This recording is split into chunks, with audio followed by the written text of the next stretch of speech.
한양의 이씨 가문 상속날. 형들은 전답과 은전, 상단을 받았으나 막내 아들 도윤이 받은 것은 고작 하녀 하나와 쓸모없는 나무 껍질 몇쯤뿐이었습니다. 막내는 아무것도 받지 못했구나. 사람들은 비웃었지요. 하지만 아버지는 임종 전 도윤에게만 물었습니다. 이것이 무슨 뜻인지 알겠느냐? 그리고 그 하녀 서윤에게는 한양 최고의 상인도 속일 수 없는 신비로운 능력이 숨겨져 있었습니다. 과연 도윤은 형들이 비웃은 상속으로 무엇을 이룰 수 있을까요? 구독과 좋아요 부탁드립니다. 그리고 어디에서 듣고 계신지 댓글 남겨주시면 그곳에 행운이 가득하길 기원하겠습니다.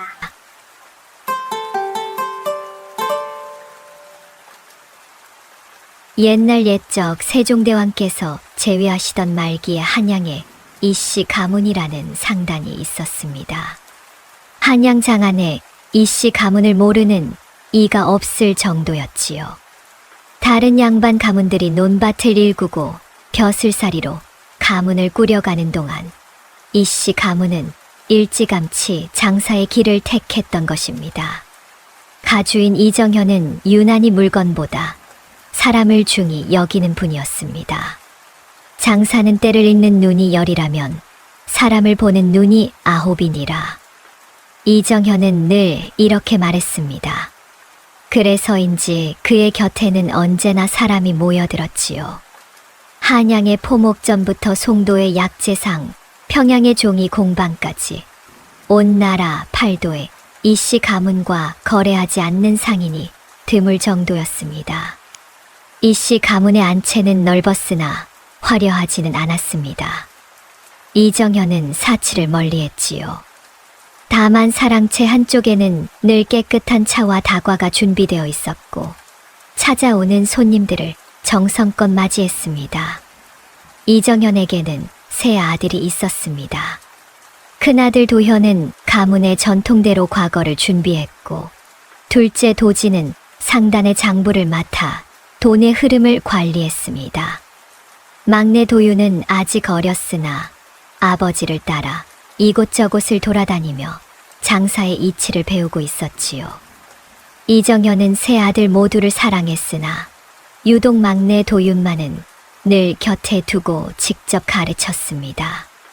큰아들과 둘째는 각자의 길을 정했으나 막내만큼은 자신의 뒤를 이을 상인으로 키우고 싶었던 것입니다.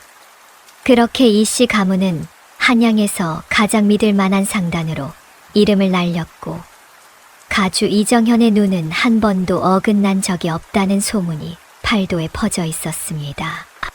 이씨 가문의 안채 한켠에는 10살 어린 나이에 하녀로 들어온 서윤이라는 아이가 있었습니다.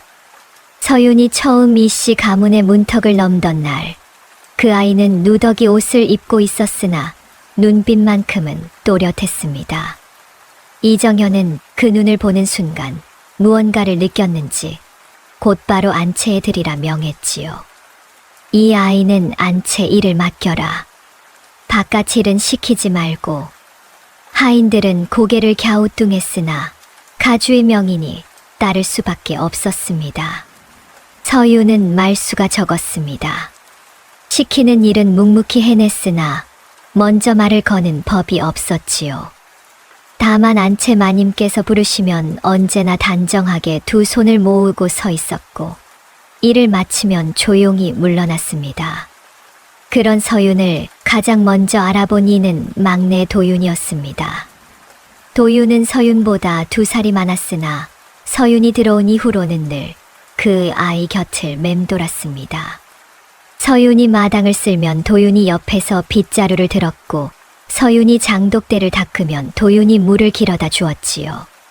도윤 도련님, 제가 할 일입니다. 서윤이 작은 목소리로 말하면 도윤은 희죽 웃으며 대답했습니다.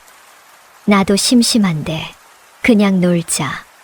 주인과 하녀였으나 겉으로 보기엔 늘 다정한 오누이 같았습니다. 두 아이는 같은 마당에서 자랐습니다. 봄에는 꽃잎을 주우며 놀았고 여름에는 처마 밑 그늘에 앉아 더위를 식혔지요. 가을에는 마당에 떨어진 낙엽을 함께 쓸었고, 겨울에는 눈사람을 만들며 깔깔거렸습니다. 형들은 그런 도윤을 보며 혀를 찼습니다. 막내 녀석, 하녀와 어울려 놀다니. 하지만 이정현은 아무 말도 하지 않았습니다. 오히려 두 아이가 함께 노는 모습을 멀리서 지켜보며 희미하게 미소 짓곤 했지요. 그렇게 시간이 흘렀습니다. 서유는 15이 되었고 도유는 17이 되었습니다. 이제 더 이상 아이가 아니었지요. 서유는 안채의 모든 일을 능숙하게 해냈고 도유는 아버지를 따라 상단 일을 배우기 시작했습니다. 두 사람이 함께 보내는 시간은 예전보다 줄어들었습니다. 하지만 도유는 여전히 서윤을 찾았고 서윤은 여전히 조용히 도윤의 곁을 지켰습니다. 다만 이제는 예전처럼 까르르 웃으며 뛰어다니지는 않았습니다. 서윤은 자라면서 더욱 말수가 적어졌습니다. 아침이면 안채 마님의 방을 정돈하고 낮에는 마당을 쓸고 빨래를 했으며 저녁이면 부엌에서 설거지를 거들었지요. 하지만 그 모든 일을 하면서도 서유는 좀처럼 입을 열지 않았습니다. 다른 하인들이 수다를 떨 때도 서유는 그저 고개를 끄덕이거나 짧게 대답할 뿐이었습니다. 누가 보아도 단정하고 침착한 아이였지요. 그런 서윤을 도윤은 늘 어여쁜 동생처럼 여겼습니다. 서윤아, 오늘 날씨가 좋구나. 마당 일은 내가 거들어줄게. 서윤아, 아침은 먹었느냐? 부엌에 떡이 있으니 먹거라. 서윤아, 춥지 않으냐? 옷을 한 벌 더 입어야 하지 않겠느냐? 도윤은 사소한 일에도 서윤을 챙겼습니다. 형들이 보기엔 막내가 하녀에게 지나치게 다정한 것이었으나 도윤은 그저 당연한 일이라 여겼지요. 서윤 역시 도윤에게만큼은 조금 더 말을 했습니다. 도련님, 괜찮습니다. 도련님, 제가 할 일입니다. 도련님, 걱정 마십시오. 짧은 대답이었으나 도윤에게는 그것만으로도 충분했습니다. 어느 가을날이었습니다. 도윤이 아버지를 따라 송도로 장사를 다녀온 날, 서윤은 대문 앞에서 도윤을 기다리고 있었습니다. 저녁 무렵이라 날이 어두워졌는데도 서윤은 등불을 들고 서 있었지요. 서윤아, 왜 여기 서 있느냐?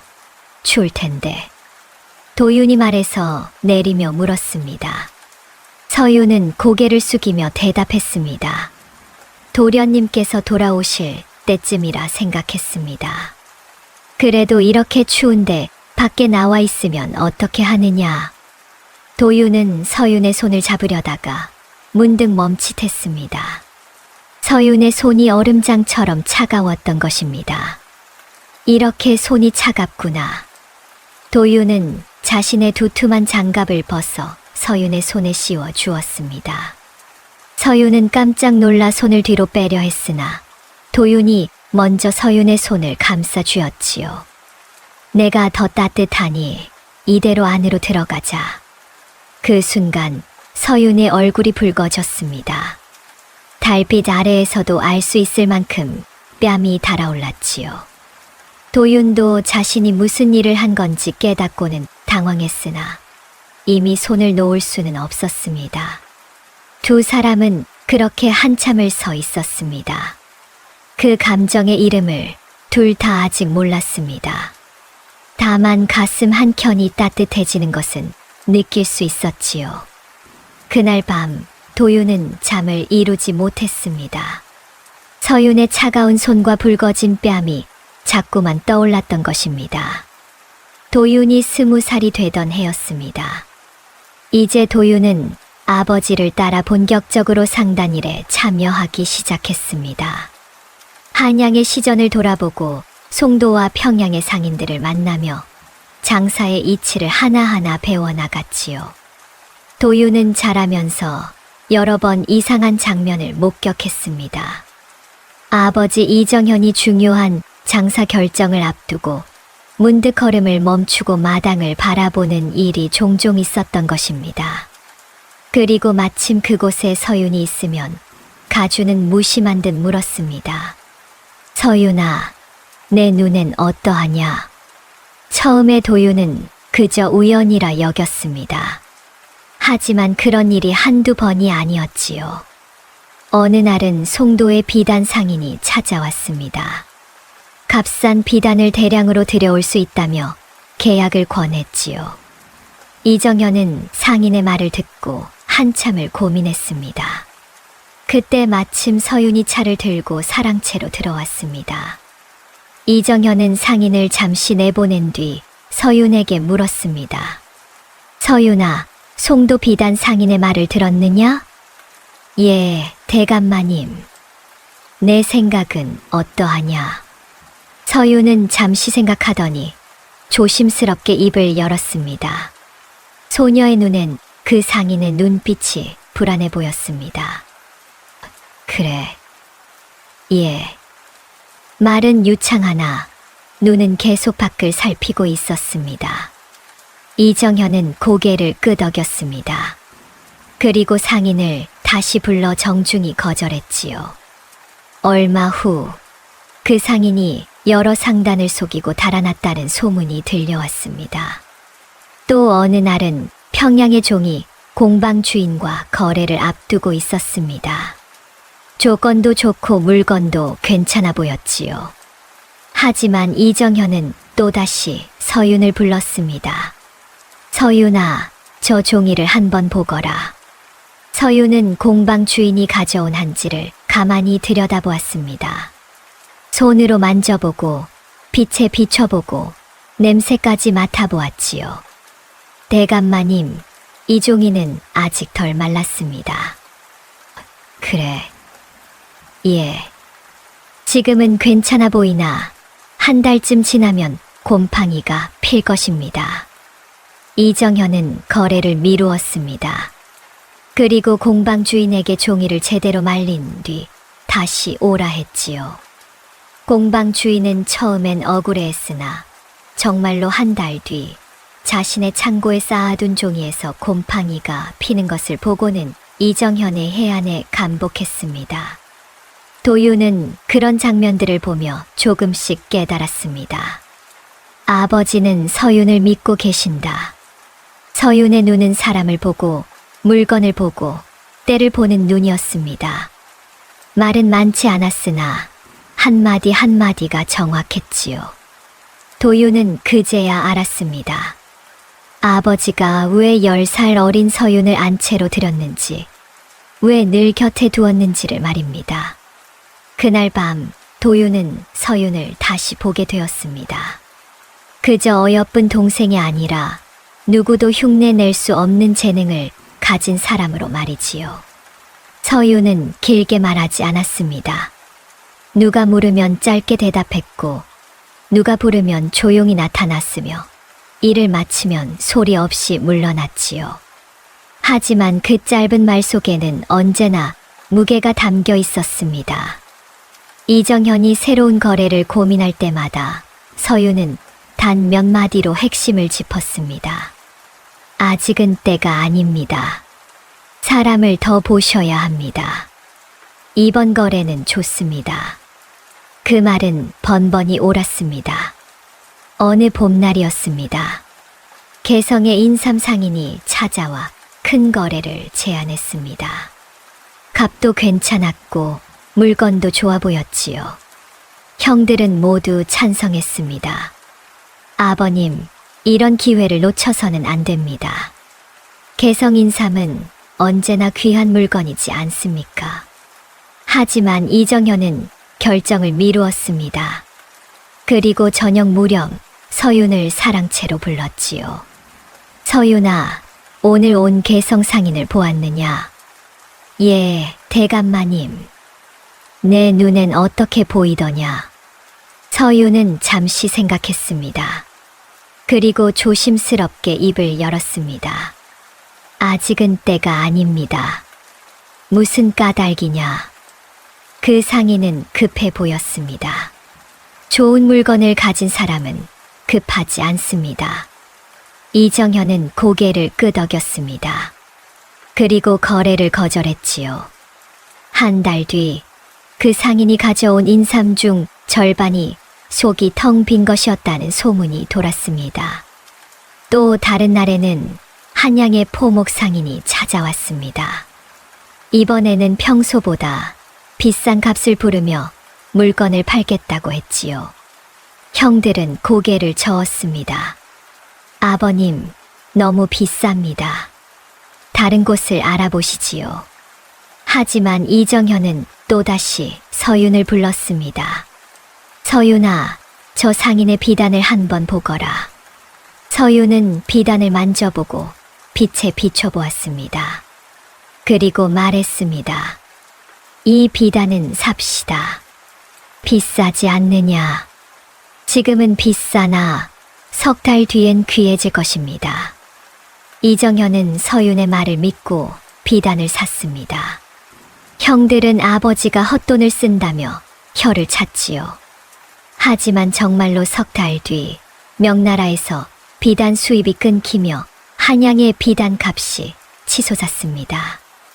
이씨 가문은 그 비단으로 큰 이익을 남겼지요. 도윤은 그 모든 것을 지켜보았습니다. 서윤의 말은 짧았으나 한 번도 틀린 적이 없었습니다.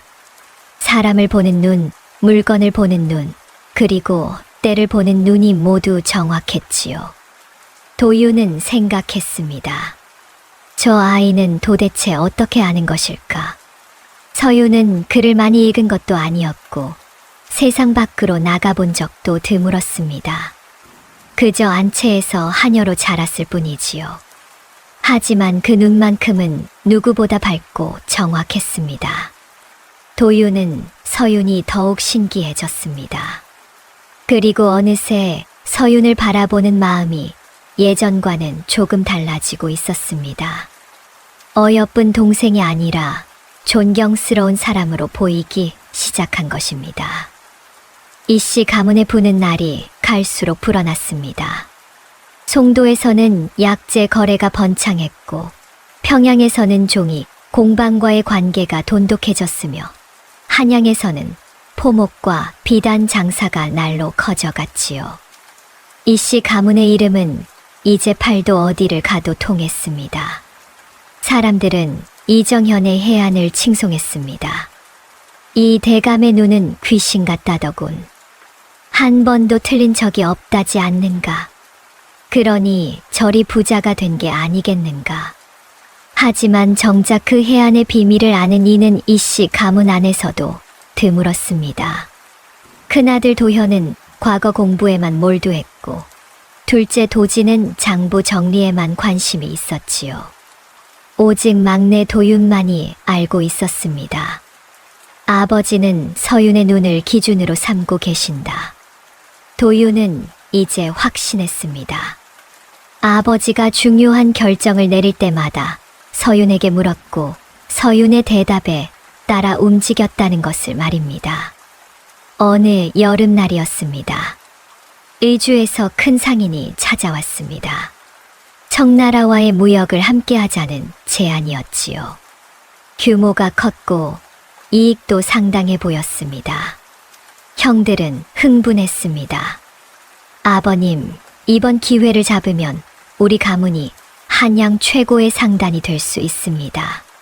청나라 물건은 언제나 비싼 값에 팔리지 않습니까? 하지만 이정현은 신중했습니다. 그리고 저녁 무렵 늘 그랬듯 서윤을 불렀지요. 도윤도 함께 자리에 있었습니다. 아버지를 도와 상단 일을 배우는 중이었으니까요. 서윤아, 오늘 의주 상인의 말을 들었느냐? 예, 대감마님. 내 생각은 어떠하냐? 서윤은 잠시 생각에 잠겼습니다. 그리고 천천히 입을 열었습니다. 사람을 더 보셔야 합니다. 무슨 까닭이냐? 그 상인은 말이 많았습니다. 좋은 물건을 가진 사람은 말이 적습니다. 도윤은 그 말을 듣고 깜짝 놀랐습니다. 정확히 자신도 느꼈던 것이었으니까요. 의주상인은 하루 종일 말을 쏟아냈고 이익에 대해서만 강조했지요. 정작 물건이나 거래 방식에 대해서는 애매하게 넘어갔습니다. 이정현은 고개를 끄덕였습니다. 그래, 나도 그렇게 보았다. 좀 더 알아보도록 하마. 며칠 뒤 의주상인의 정체가 드러났습니다. 여러 상단에서 돈을 끌어모아 달아날 계획이었던 것입니다. 이정현은 미리 손을 끊었기에 화를 면했지요. 도윤은 그날 이후로 더욱 확신했습니다. 아버지의 상단이 이토록 번창한 것은 단순히 아버지의 능력만이 아니었습니다. 서윤이라는 기준이 있었기에 가능한 일이었지요. 도윤은 서윤을 바라보았습니다. 말없이 차를 따르고 조용히 물러나는 서윤의 뒷모습이 어느새 도윤의 마음속 깊이 자리 잡고 있었습니다. 단순히 하녀도 동생도 아닌 누구보다 소중한 사람으로 말입니다. 그날 밤 도윤은 잠자리에서 생각했습니다. 아버지께서 저 아이를 얼마나 아끼시는지 이제 알겠구나. 그리고 나도. 도윤은 자신의 마음을 깨닫기 시작했습니다. 하지만 아직은 그 마음을 입 밖에 내지 못했지요. 그해 겨울 이정현이 갑자기 쓰러졌습니다. 오랜 세월 상단을 이끌며 팔도를 누비던 몸이었으나 세월은 어쩔 수 없었던 것입니다. 한의원에서 온갖 약을 써보았으나 차도가 없었지요. 이정현은 자신의 때가 다가왔음을 알았습니다. 정월 초하루 이정현은 새 아들을 불러 모았습니다. 그리고 안채 마님과 집안의 어른들도 함께 자리했지요. 재산을 나누는 자리였습니다. 내가 이제 오래지 않았으니 미리 정리하고자 한다. 이정현의 목소리는 약했으나 또렷했습니다. 큰아들 도현은 긴장한 얼굴로 앉아 있었고 둘째 도지는 손을 꼭 쥐고 있었습니다. 막내 도윤은 아버지의 얼굴만 바라보고 있었지요. 이정현은 천천히 말을 이었습니다. 도현아, 너는 큰아들이니 남쪽에 전답 30 맞이기를 주마. 그리고 한양시전에 포목하게도 내 것이다. 감사합니다, 아버님. 도현이 절을 올렸습니다. 전답 30 맞이기면 평생 먹고 살기에 넉넉한 재산이었고 포목하게는 한양에서 손꼽히는 곳이었지요. 도진아, 너는 장부를 잘 다루니 송도에 약재 상단을 주마. 그리고 은전 500냥도 함께 주겠다. 감사합니다, 아버님. 도진도 절을 올렸습니다. 약재 상단은 꾸준히 이익을 내는 곳이었고 은전 500냥이면 상단을 더 키울 수 있는 미천이었지요. 형들은 만족스러운 표정을 지었습니다. 누가 봐도 넉넉한 몫이었으니까요. 이제 남은 것은 막내 도윤이었습니다. 사람들의 시선이 도윤에게로 쏠렸습니다. 도윤은 아버지를 가장 가까이에서 도왔고 상단 일도 열심히 배웠습니다. 당연히 평양의 종이 공방이나 개성의 인삼 상단을 받을 것이라 모두 생각했지요. 하지만 이정현의 다음 말은 모두를 놀라게 했습니다. 도윤아, 너에게는 하녀 서윤을 주마. 방 안이 조용해졌습니다. 그리고 창고 한켠에 쌓여있는 당나무 껍질 몇 짐도 함께 주겠다. 형들의 얼굴이 이상하게 일그러졌습니다. 도지는 눈을 크게 떴고 도현은 입을 다물지 못했지요. 하녀 하나와 당나무 껍질 몇 짐이라니. 그것은 전답도 상단도 은전도 아니었습니다. 누가 봐도 가장 작은 몫이었지요. 아버님, 그것이 전부입니까? 도진이 조심스럽게 물었습니다. 이정현은 고개를 끄덕였습니다. 그렇다. 도윤에게는 그것이면 충분하다. 방 안의 공기가 무거워졌습니다. 누군가는 막내가 불쌍하다는 표정을 지었고 누군가는 고개를 가로저었습니다. 하지만 정작 도윤은 아무 말도 하지 않았습니다. 그저 아버지를 바라볼 뿐이었지요. 이정현은 도윤을 똑바로 바라보며 말했습니다. 도윤아, 이것이 무슨 뜻인지 너는 알겠느냐? 도윤은 잠시 생각했습니다. 그리고 천천히 고개를 끄덕였습니다. 예, 아버님. 그렇다면 됐다. 이정현은 희미하게 미소 지었습니다. 그리고 그날 밤 조용히 눈을 감았습니다. 상여가 나간 뒤 형들은 서로 마주보며 속삭였습니다. 막내는 아무것도 받지 못한 것이나 마찬가지구나. 하녀 하나와 당나무 껍질이라니. 종이도 될 수 없는 물건이 아닌가. 아버님께서도 늙으시어 판단이 흐려지신 게 아닐까. 형들은 웃었습니다. 하지만 도윤은 웃지 않았습니다.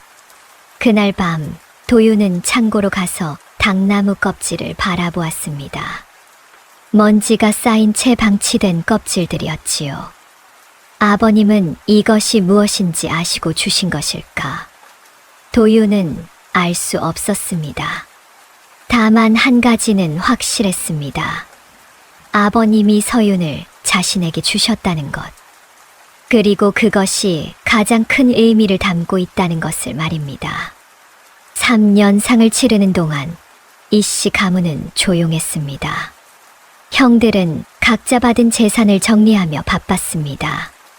도현은 전답을 돌아보고 포목 가게의 장부를 살폈으며 도지는 송도로 내려가 약재 상단을 점검했지요. 도윤은 그저 안채 한켠에 머물렀습니다. 상을 치르는 동안에는 아무것도 할 수 없었으니까요. 다만 틈틈이 창고로 가서 아버지가 남긴 당나무 껍질을 바라보곤 했습니다. 당나무 껍질은 모두 5찜이었습니다. 먼지가 쌓여 있었고 일부는 바싹 말라 있었으며 일부는 축축하게 젖어 있었지요. 누가 봐도 버려진 물건처럼 보였습니다. 도윤 도련님. 뒤에서 서윤의 목소리가 들렸습니다. 도윤은 돌아보았습니다. 서윤은 차 한 잔을 들고 서 있었지요. 서윤아, 이것을 보거라. 도윤은 당나무 껍질을 가리켰습니다. 아버님께서 이것을 내게 주셨다. 하지만 나는 이것이 무엇인지 모르겠구나. 서윤은 조용히 다가와 당나무 껍질을 살폈습니다.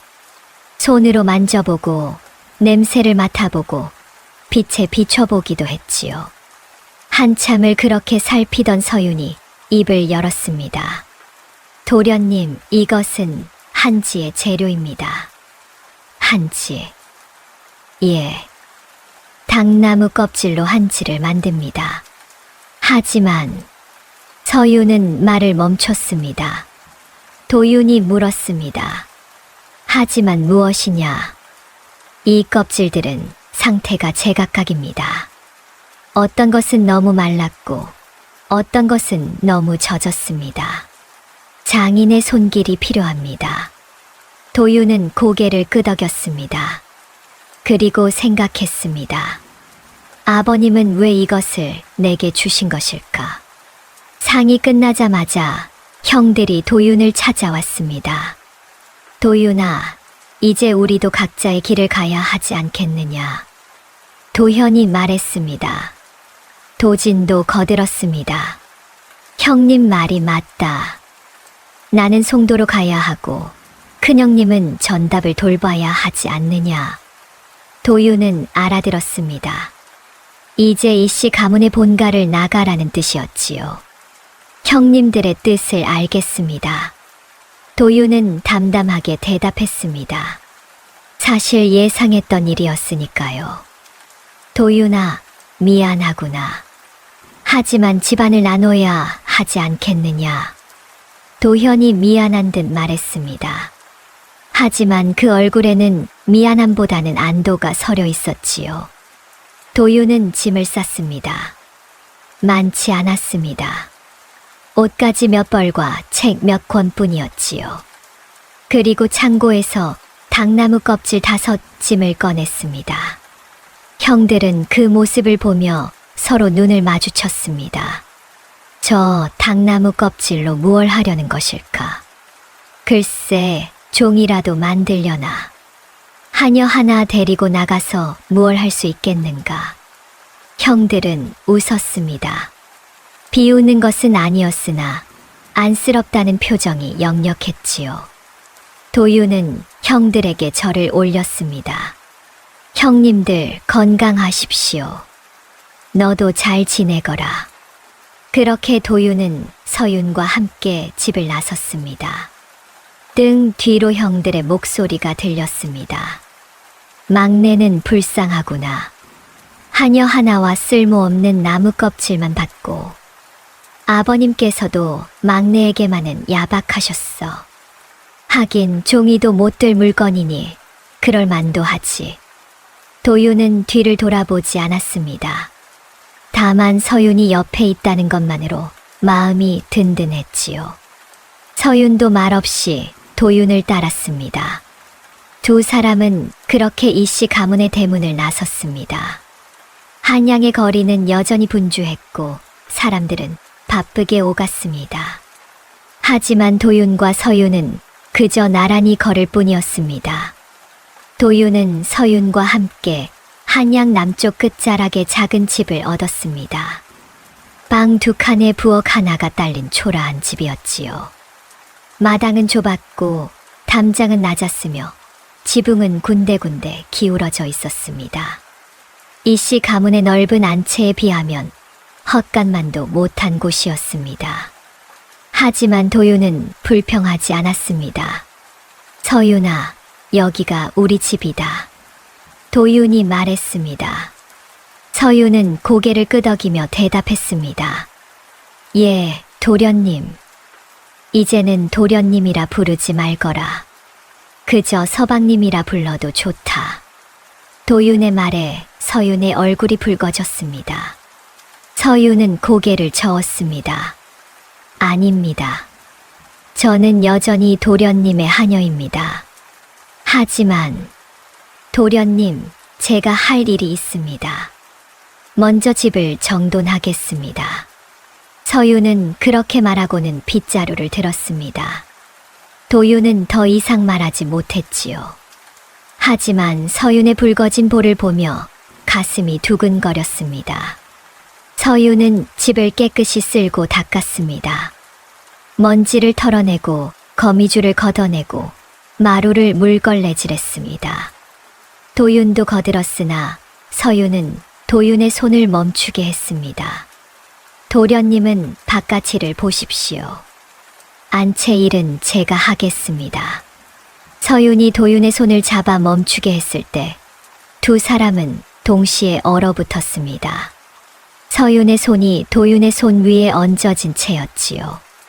서윤은 황급히 손을 거두었습니다. 죄송합니다, 도련님. 아니다, 괜찮다. 도윤도 당황해서 뒷걸음질 쳤습니다. 두 사람 사이에 어색한 침묵이 흘렀지요. 그날부터 도윤과 서윤의 생활이 시작되었습니다. 도윤은 아침이면 장으로 나가 당나무 껍질을 팔 곳을 알아보았습니다. 하지만 쉽지 않았습니다. 저녁 무렵 지친 몸으로 집에 돌아오면 서윤은 언제나 집에서 도윤을 기다리고 있었습니다. 도련님, 식사하십시오. 고맙다, 서윤아. 두 사람은 마주 앉아 밥을 먹었습니다. 작은 상 하나를 사이에 두고 앉았으나 그 거리가 어찌나 가깝게 느껴지던지 도윤은 밥을 먹는 내내 긴장했습니다. 서윤도 마찬가지였습니다. 도윤의 얼굴을 보면 가슴이 두근거려 고개를 들 수 없었지요. 밥을 뜨는 손이 떨려 수저가 그릇에 부딪히는 소리가 났습니다. 서윤아, 어디 아프냐? 도윤이 걱정스럽게 물었습니다. 아닙니다. 괜찮습니다. 서윤은 더욱 고개를 숙였습니다. 밤이 되면 문제는 더욱 심각해졌습니다. 도윤은 바깥 방에서, 서윤은 안쪽 작은 방에서 잠을 청했습니다.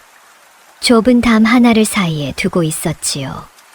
첫날 밤 도윤은 이불 속에 누워 천장을 바라보았습니다. 담 너머에서 서윤이 움직이는 소리가 들렸습니다. 옷을 갈아입는 듯한 소리, 머리를 푸는 듯한 소리. 도윤은 얼굴이 뜨거워졌습니다. 내가 왜 이러는 것일까? 도윤은 이불을 뒤집어 쓰고 눈을 감았습니다. 하지만 잠은 오지 않았지요. 담 너머에서는 서윤도 잠을 이루지 못하고 있었습니다. 도윤의 기척이 느껴졌습니다. 숨소리가, 뒤척이는 소리가 담을 넘어 들려왔지요. 서윤은 이불을 꼭 끌어안았습니다. 나는 하녀일 뿐이다. 도련님을 이렇게 의식하면 안 된다. 서윤은 스스로를 타일렀으나 가슴은 계속 두근거렸습니다. 며칠이 지나도 두 사람의 긴장은 풀리지 않았습니다. 어느 날 저녁 도윤이 빨래를 건넨 서윤을 보며 다가갔습니다. 서윤아, 내가 도와주마. 괜찮습니다, 도련님. 도윤이 빨래 한쪽을 잡았고 서윤이 다른 쪽을 잡았습니다. 두 사람은 빨래를 사이에 두고 마주 섰지요. 석양빛이 서윤의 얼굴을 비췄습니다. 땀에 젖은 이마, 붉어진 뺨, 촉촉한 눈동자. 도윤은 그 모습에 넋을 잃었습니다. 도련님? 서윤이 도윤을 불렀습니다. 도윤은 화들짝 정신을 차렸습니다. 미안하다. 잠깐 딴 생각을 했다. 무슨 생각이십니까? 그게... 도윤은 얼버무렸습니다. 차마 너를 보고 있었다고는 말할 수 없었지요. 어느 비 오는 날이었습니다. 도윤이 장에서 돌아오는 길에 비를 맞았습니다.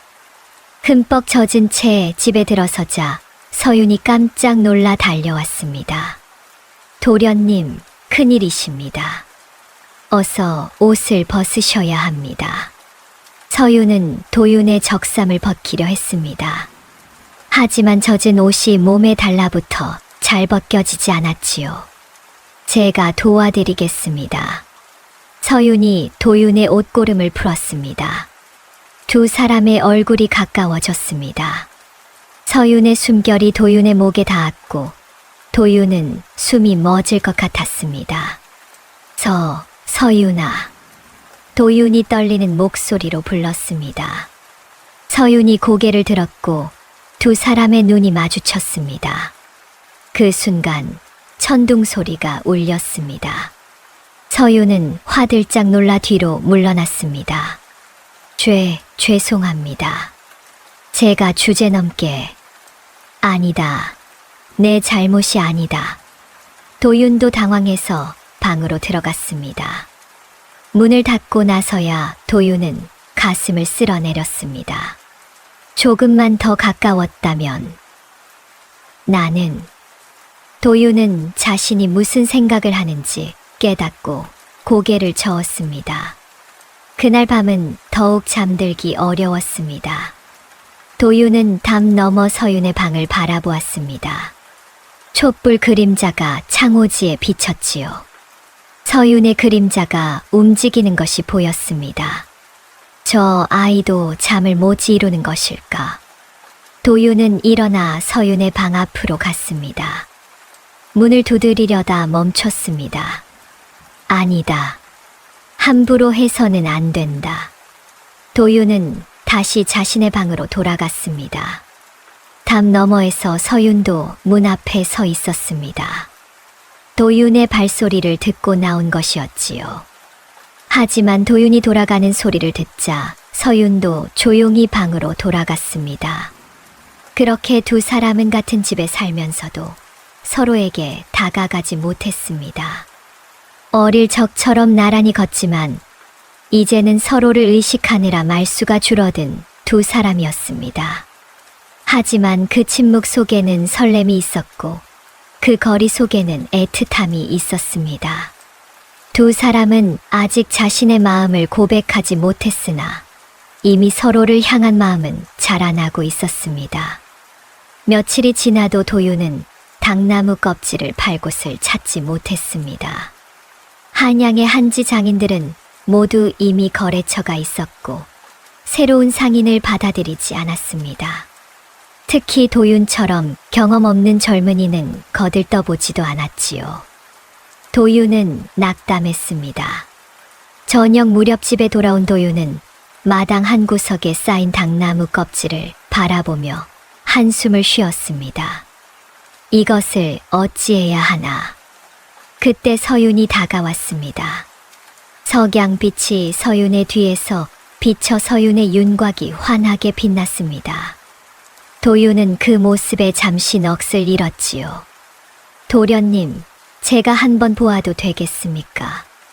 서윤의 목소리에 도윤은 정신을 차렸습니다. 그래, 보거라. 서윤은 당나무 껍질을 하나하나 살피기 시작했습니다. 첫 번째 짐을 풀었습니다. 서윤은 무릎을 꿇고 앉아 껍질들을 정성스럽게 만졌습니다. 도윤은 서윤의 옆에 함께 앉았지요. 이것은 너무 말랐습니다. 물에 불려야 합니다. 서윤이 말하며 껍질을 한쪽으로 옮겼습니다. 그때 서윤의 손이 도윤의 손과 스쳤습니다. 두 사람은 동시에 움찔했지요. 죄송합니다. 서윤이 재빨리 손을 거두었습니다.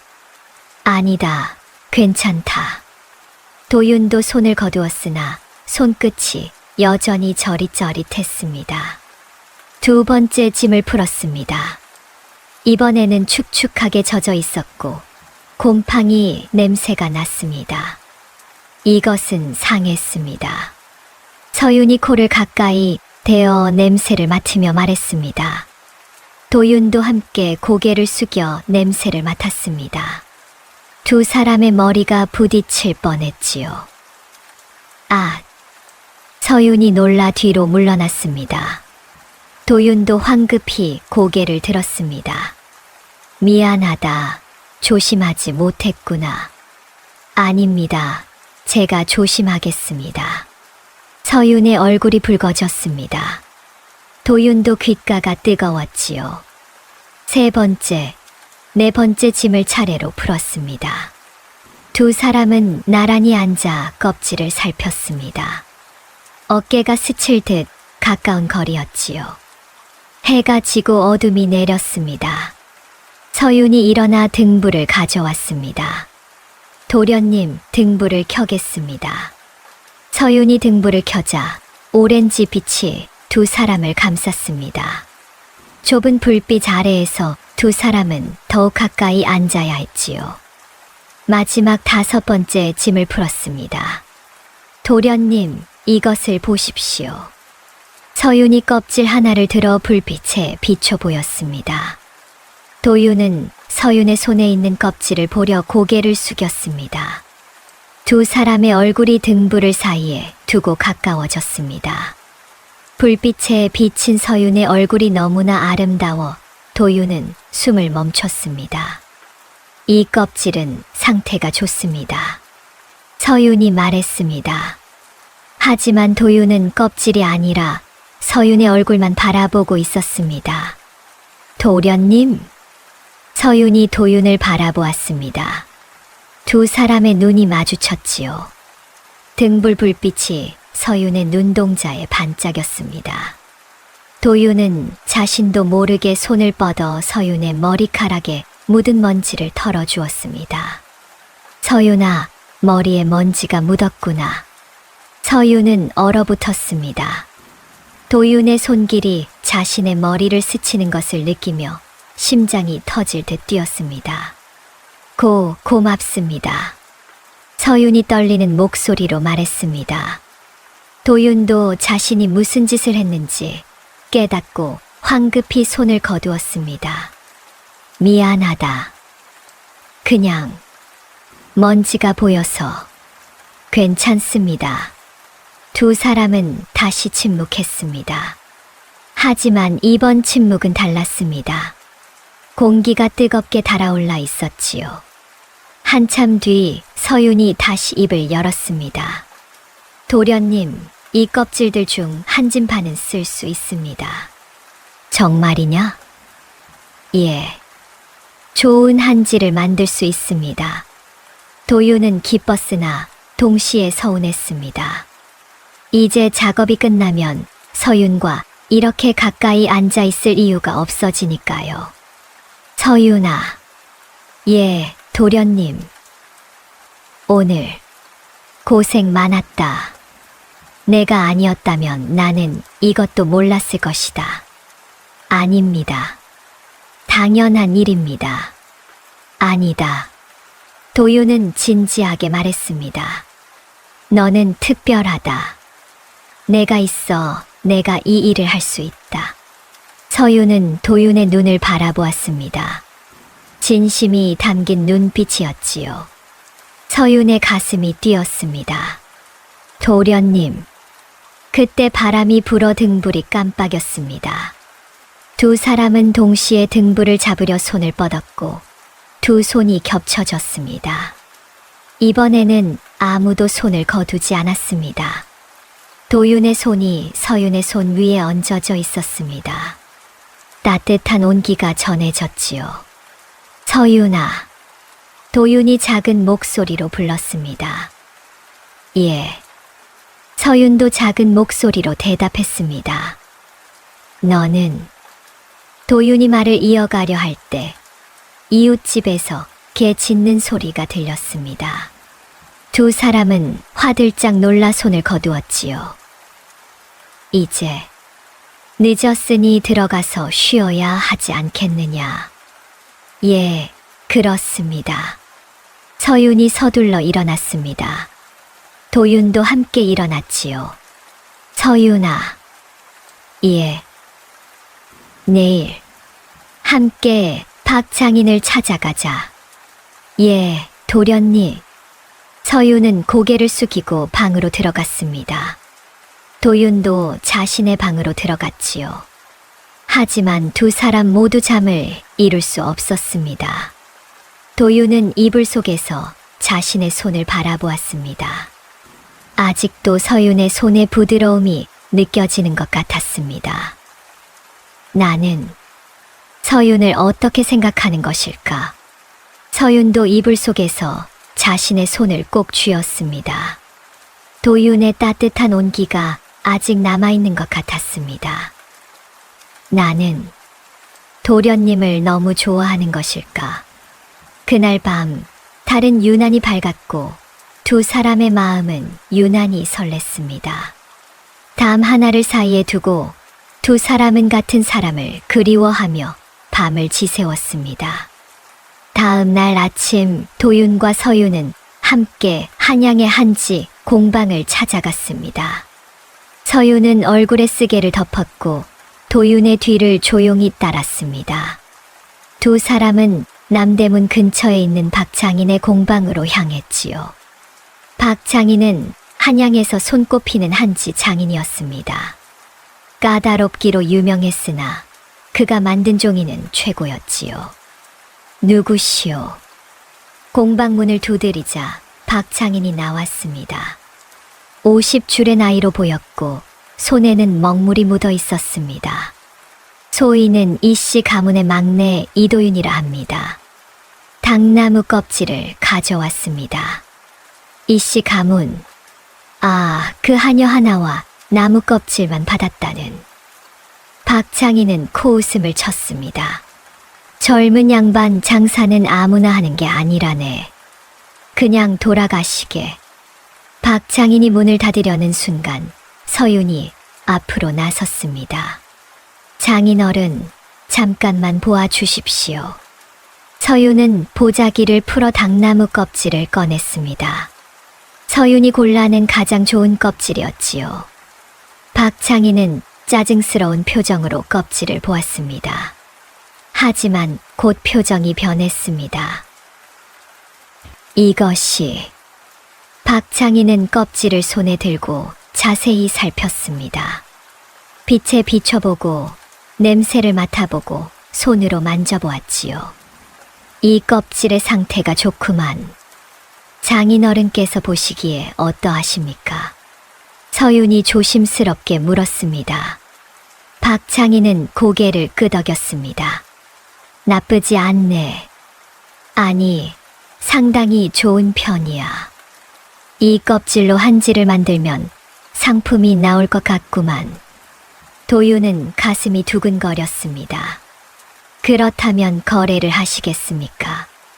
얼마나 가지고 있나? 한 짐 반 정도입니다. 박창희는 잠시 생각하더니 말했습니다. 좋네. 그 껍질을 모두 가져오게. 내가 한지로 만들어주지. 다만 박창희는 손가락을 펴 보였습니다. 한 짐에 은전 5냥이네. 한지를 만드는 수고비까지 합친 값이라네. 도윤은 숨을 삼켰습니다. 한 짐 반이면 은전 7냥 반이었습니다. 결코 작은 돈은 아니었지요. 좋습니다. 그리하겠습니다. 도윤이 대답했습니다. 박창희는 고개를 끄덕였습니다. 일주일 뒤에 다시 오게. 한지를 만들어 두겠네. 도윤과 서윤은 공방을 나왔습니다. 거리를 걷는 도윤의 발걸음은 가벼웠습니다. 비록 작은 거래였으나 첫 거래였습니다. 아버지가 남긴 당나무 껍질로 처음 이룬 성과였지요. 서윤아, 내가 없었다면 이 거래는 이루어지지 않았을 것이다. 아닙니다, 도련님. 좋은 재료를 가지고 계셨기에 가능한 일입니다. 아니다. 너의 눈이 없었다면 나는 어떤 것이 좋은 재료인지도 몰랐을 것이다. 도윤은 서윤을 바라보았습니다. 쓰개 너머로 서윤의 눈이 보였습니다. 맑고 또렷한 눈이었지요. 아버님은 이것을 아셨던 것일까? 도윤은 생각했습니다. 아버지가 왜 서윤을 자신에게 주었는지 이제 조금씩 알 것 같았습니다. 일주일 뒤 도윤과 서윤은 다시 박창인의 공방을 찾았습니다. 박창인은 깨끗하게 만들어진 한지 뭉치를 내놓았습니다. 하얗고 부드러우며 질긴 종이었지요. 좋은 재료 덕에 좋은 종이가 나왔네. 이 한지를 가져가게. 시전에 내다 팔면 은전 10냥은 받을 수 있을 걸세. 감사합니다, 장인어른. 도윤은 약주한 대로 은전 7냥 반을 박장인에게 건넸습니다. 그것이 당나무 껍질 값이자 한지를 만드는 수고비였지요. 그리고 한지 뭉치를 들고 집으로 돌아왔습니다. 이익은 크지 않았습니다. 은전 10냥을 받아도 7냥 반을 이미 지불했으니 남는 것은 고작 2냥 반이었지요. 하지만 도윤에게는 그것보다 중요한 것이 생겼습니다. 신뢰였습니다. 박창희는 도윤을 다시 보게 되었고, 도윤은 한양에서 한 명의 장인과 관계를 맺었습니다. 서윤아, 이것이 시작이다. 도윤이 말했습니다. 서윤은 조용히 고개를 끄덕였습니다. 예, 도련님. 좋은 시작입니다. 그날 저녁 도윤은 처음으로 마음이 편안했습니다. 아버지가 남긴 것이 아무것도 아니라고 비웃던 형들의 말이 이제는 들리지 않았지요. 도윤은 박창인이 만들어준 한지를 들고 한양의 시전으로 향했습니다. 시전의 주인은 한지를 살펴보더니 고개를 끄덕였습니다. 종이 질이 좋구먼. 은전 10냥에 사겠네. 도윤은 은전 10냥을 받았습니다. 7냥 반을 이미 쓴 터라 손에 남은 것은 2냥 반이었지요. 하지만 도윤은 만족했습니다. 이제 남은 당나무 껍질로 더 많은 한지를 만들 수 있다. 도윤은 집으로 돌아와 서윤과 함께 남은 당나무 껍질을 정리했습니다. 물에 불려야 할 것이 2짐, 당장 쓸 수 있는 것이 반짐 정도 더 있었지요. 서윤아, 이 껍질들도 박창인에게 가져가면 되겠지. 예, 도련님. 하지만 서윤은 말을 멈추고 하늘을 올려다보았습니다. 먹구름이 몰려오고 있었지요. 비가 올 것 같습니다. 그날 밤 정말로 비가 내리기 시작했습니다. 처음에는 보슬보슬 내리던 비가 점점 세차졌습니다. 밤새도록 빗줄기는 멈추지 않았고 아침이 되어도 계속되었지요. 사흘 밤낮을 비가 쏟아졌습니다. 도윤의 집은 낡았습니다. 지붕이 군데군데 새어 빗물이 방 안으로 떨어졌지요. 도윤과 서윤은 밤새 그릇을 받쳐놓고 물을 퍼냈습니다. 도련님, 당나무 껍질이 걱정됩니다. 서윤이 말했습니다.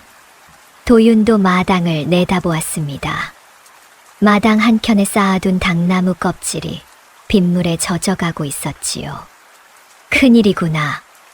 도윤은 급히 밖으로 나가 껍질들을 방 안으로 옮기려 했습니다. 하지만 이미 늦었습니다. 반짐 정도 되던 좋은 껍질 중 절반이 빗물에 젖어 상해버렸지요. 이를 어쩐다. 도윤은 한숨을 쉬었습니다. 겨우 첫 거래를 성공했는데 벌써 난관에 부딪힌 것입니다. 비가 그친 뒤 도윤은 남은 껍질을 말리려 했습니다. 하지만 날씨가 흐려 제대로 마르지 않았지요. 게다가 물에 불려두었던 껍질들도 너무 오래 물에 담가져 있어 상태가 나빠졌습니다. 결국 쓸 수 있는 껍질은 반짐도 채 되지 않았습니다. 서윤아, 이것으로는 박장인에게 가져가기도 부족하구나. 도련님, 제가 다시 골라보겠습니다. 조금이라도 더 살릴 수 있을지도 모릅니다. 서윤은 또다시 껍질들을 하나하나 살폈습니다. 며칠을 그렇게 보내 겨우 반짐을 채울 수 있었지요. 도윤은 그 껍질을 들고 다시 박장인을 찾아갔습니다. 장인어른, 또 부탁드리러 왔습니다. 오, 이 도련님 아닌가? 그런데 박장인은 도윤이 가져온 껍질을 보더니 고개를 가로저었습니다. 이번 것은 지난번만 못하네. 일부는 물에 너무 젖었고 일부는 상태가 고르지 못해. 그래도 쓸 수는 있지 않습니까? 쓸 수는 있지. 하지만 좋은 한지는 나오지 않을 걸세. 중품 정도의 종이밖에 안 되네. 도윤은 낙담했으나 어쩔 수 없었습니다. 그래도 괜찮습니다. 부탁드립니다. 좋네. 하지만 이번에는 반짐에 은전 2냥 반이네. 중품이니 값을 낮춰야겠지. 도윤은 은전 2냥 반을 박장인에게 주었습니다. 그리고 일주일을 기다렸지요. 하지만 일주일이 지나도 박장인에게서 연락이 없었습니다. 열흘이 지나서야 도윤은 다시 공방을 찾아갔습니다. 장인어른, 한지는 다 되었습니까? 아, 이 도련님. 미안하네. 요즘 관청에서 급히 주문이 들어와 손이 모자라네. 자네 것은 조금 더 기다려야 할 것 같아. 얼마나 더 기다려야 합니까? 글쎄, 보름쯤 더 걸릴 것 같네. 도윤은 조급해졌습니다. 이미 한 달이 지났고 손에 남은 돈도 얼마 없었습니다. 방세를 내고 밥을 사 먹으면 거의 바닥이었지요. 하지만 서윤은 흔들리지 않았습니다. 도련님, 괜찮습니다. 조금 더 기다리면 됩니다. 하지만 서윤아, 돈이. 소녀가 바느질을 하겠습니다. 돈을 벌 수 있습니다. 서윤은 그날부터 밤마다 바느질을 했습니다. 이웃집 안악들의 옷을 꿰매주고 자리를 수선해주며 푼돈을 벌었지요. 도윤은 서윤의 그런 모습을 보며 가슴이 아팠습니다. 내가 무능해서 서윤에게 이런 고생을 시키는구나. 도윤은 밤마다 잠을 이루지 못했습니다. 하지만 서윤은 언제나 밝은 얼굴로 도윤을 대했습니다. 도련님, 걱정 마십시오. 곧 좋은 날이 올 것입니다. 서윤의 그 말이 도윤에게는 위안이 되었습니다. 보름이 더 지나서야 박창인이 한지를 완성했습니다. 도윤은 서둘러 공방을 찾아갔습니다. 박창인은 중품의 한지 뭉치를 내놓았지요. 이번 것은 지난번만 못하네. 시전에 내다 팔면 은전 5냥 정도 받을 걸세. 도윤은 한지를 받아 시전으로 갔습니다. 과연 은전 5냥을 받았지요. 이미 2냥 반을 썼으니 남은 것은 2냥 반이었습니다. 또 2냥 반이구나. 도윤은 한숨을 쉬었습니다. 이익이 늘지 않았습니다. 아니, 오히려 첫 번째보다 못했지요. 집으로 돌아온 도윤은 낙담한 얼굴로 마당에 앉아 있었습니다. 이제 남은 당나무 껍질도 얼마 없었습니다. 이대로라면 몇 번 더 거래하고 나면 끝이었지요. 도련님, 서윤이 차를 들고 나왔습니다. 차를 드십시오. 고맙다, 서윤아. 도윤은 차를 마시며 서윤을 바라보았습니다. 서윤의 손가락에는 바늘에 찔린 상처가 여러 개 있었습니다. 밤마다 바느질을 하느라 생긴 상처였지요. 서윤아, 미안하다. 왜 미안하십니까? 내가 무능해서 너에게 고생만 시키는구나. 서윤은 고개를 저었습니다. 아닙니다, 도련님. 도련님은 잘하고 계십니다. 하지만 이익이 늘지 않는구나. 이대로라면. 도련님. 서윤은 도윤의 말을 끊었습니다. 그리고 또렷한 눈으로 도윤을 바라보았습니다. 장사는 처음부터 크게 벌 수 없습니다. 중요한 것은 신뢰입니다. 도련님께서는 박창인과 신뢰를 쌓고 계십니다. 그것이 가장 큰 재산입니다. 서윤의 말에 도윤은 고개를 들었습니다. 신뢰라. 예. 대감마님께서 늘 말씀하셨습니다. 장사는 사람을 보는 것이라고. 도련님은 지금 사람을 얻고 계십니다. 도윤은 서윤의 말을 곱씹었습니다. 그리고 생각했습니다. 맞다. 아버님도 그렇게 말씀하셨다. 물건보다 사람이 먼저라고. 도윤은 다시 힘을 냈습니다. 며칠 뒤 뜻밖의 일이 벌어졌습니다. 박장인이 직접 도윤의 집을 찾아온 것입니다. 장인어른, 무슨 일이십니까? 이 도련님, 좋은 소식이 있네. 박장인은 환한 얼굴로 말했습니다. 성균관 근처의 서원에서 책을 인수할 계획이라네. 그런데 한지가 많이 필요하다고 하더군. 내가 자네 이름을 대었네. 정말입니까? 그렇네. 자네가 가져온 첫 번째 한지, 그 질이 좋았거든. 서원에서 그런 한지를 원하고 있네. 도윤의 가슴이 뛰었습니다. 얼마나 필요합니까? 10짐 정도라네. 자네가 할 수 있겠나? 10짐이라니. 도윤은 당황했습니다. 지금 남은 당나무 껍질은 한 짐도 채 되지 않았으니까요. 장인어른, 지금은 재료가 부족합니다. 그렇다면 재료를 구해야지. 이런 기회가 흔치 않네. 박장인이 떠난 뒤 도윤은 서윤과 마주 앉았습니다. 서윤아, 어찌해야 하느냐? 재료가 없구나. 서윤은 잠시 생각하더니 입을 열었습니다. 도련님, 소녀가 알고 있는 곳이 있습니다. 어디냐? 충주에 당나무를 재배하는 마을이 있습니다. 아버지께서 예전에 그곳에서 당나무를 구하셨습니다. 정말이냐? 예. 그곳으로 가시면 좋은 재료를 구할 수 있을 것입니다. 도유는 고개를 끄덕였습니다. 좋다.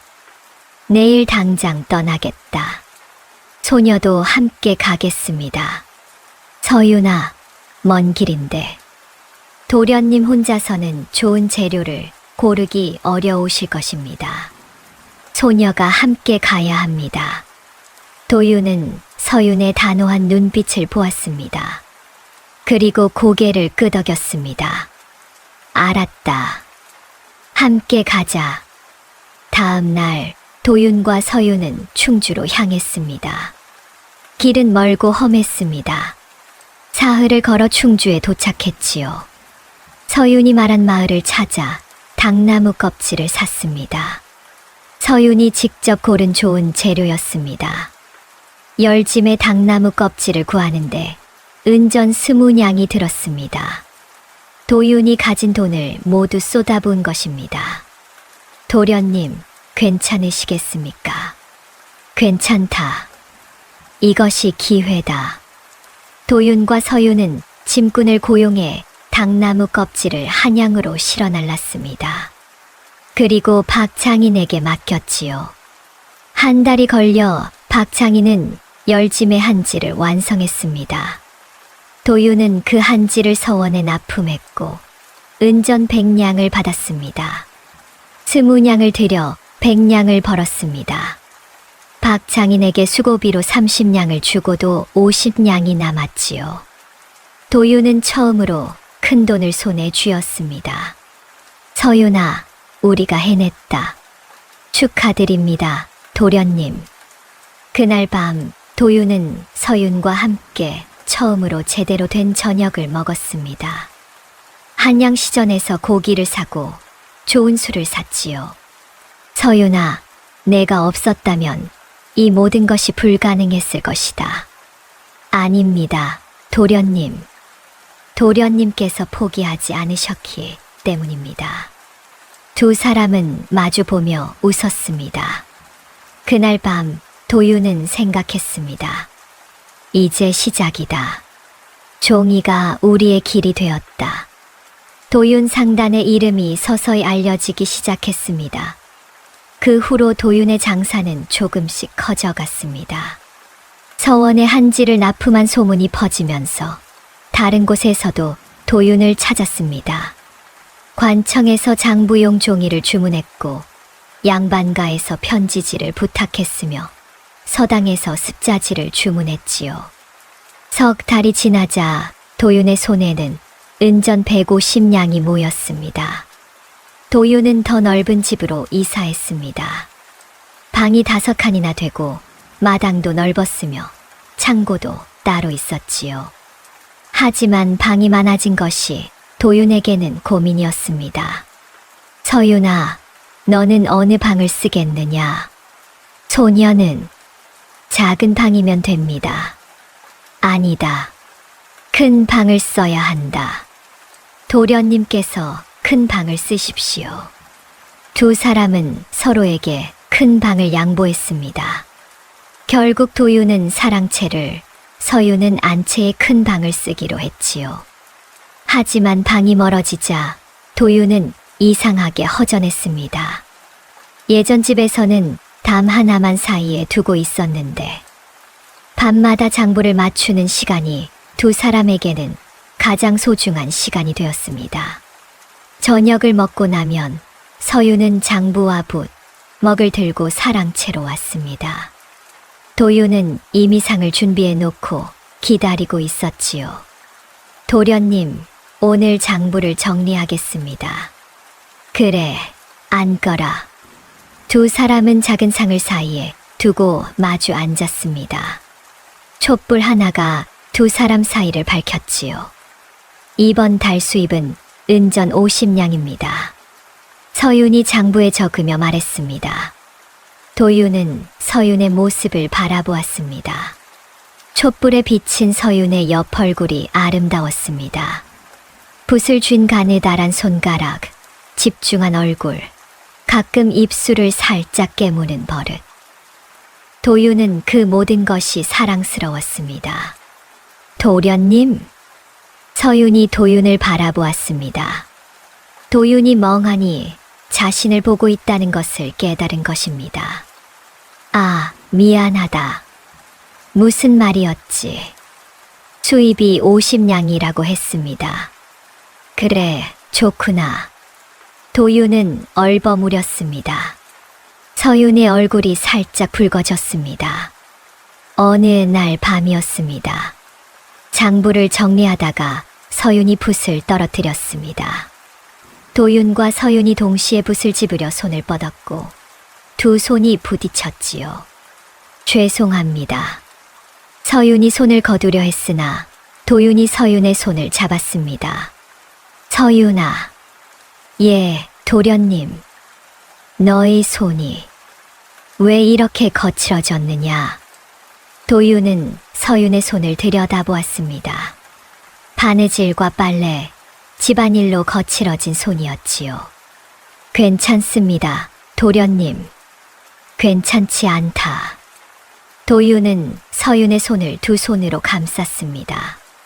내가 너에게 너무 고생을 시키는구나. 아닙니다. 이것은 당연한 일입니다.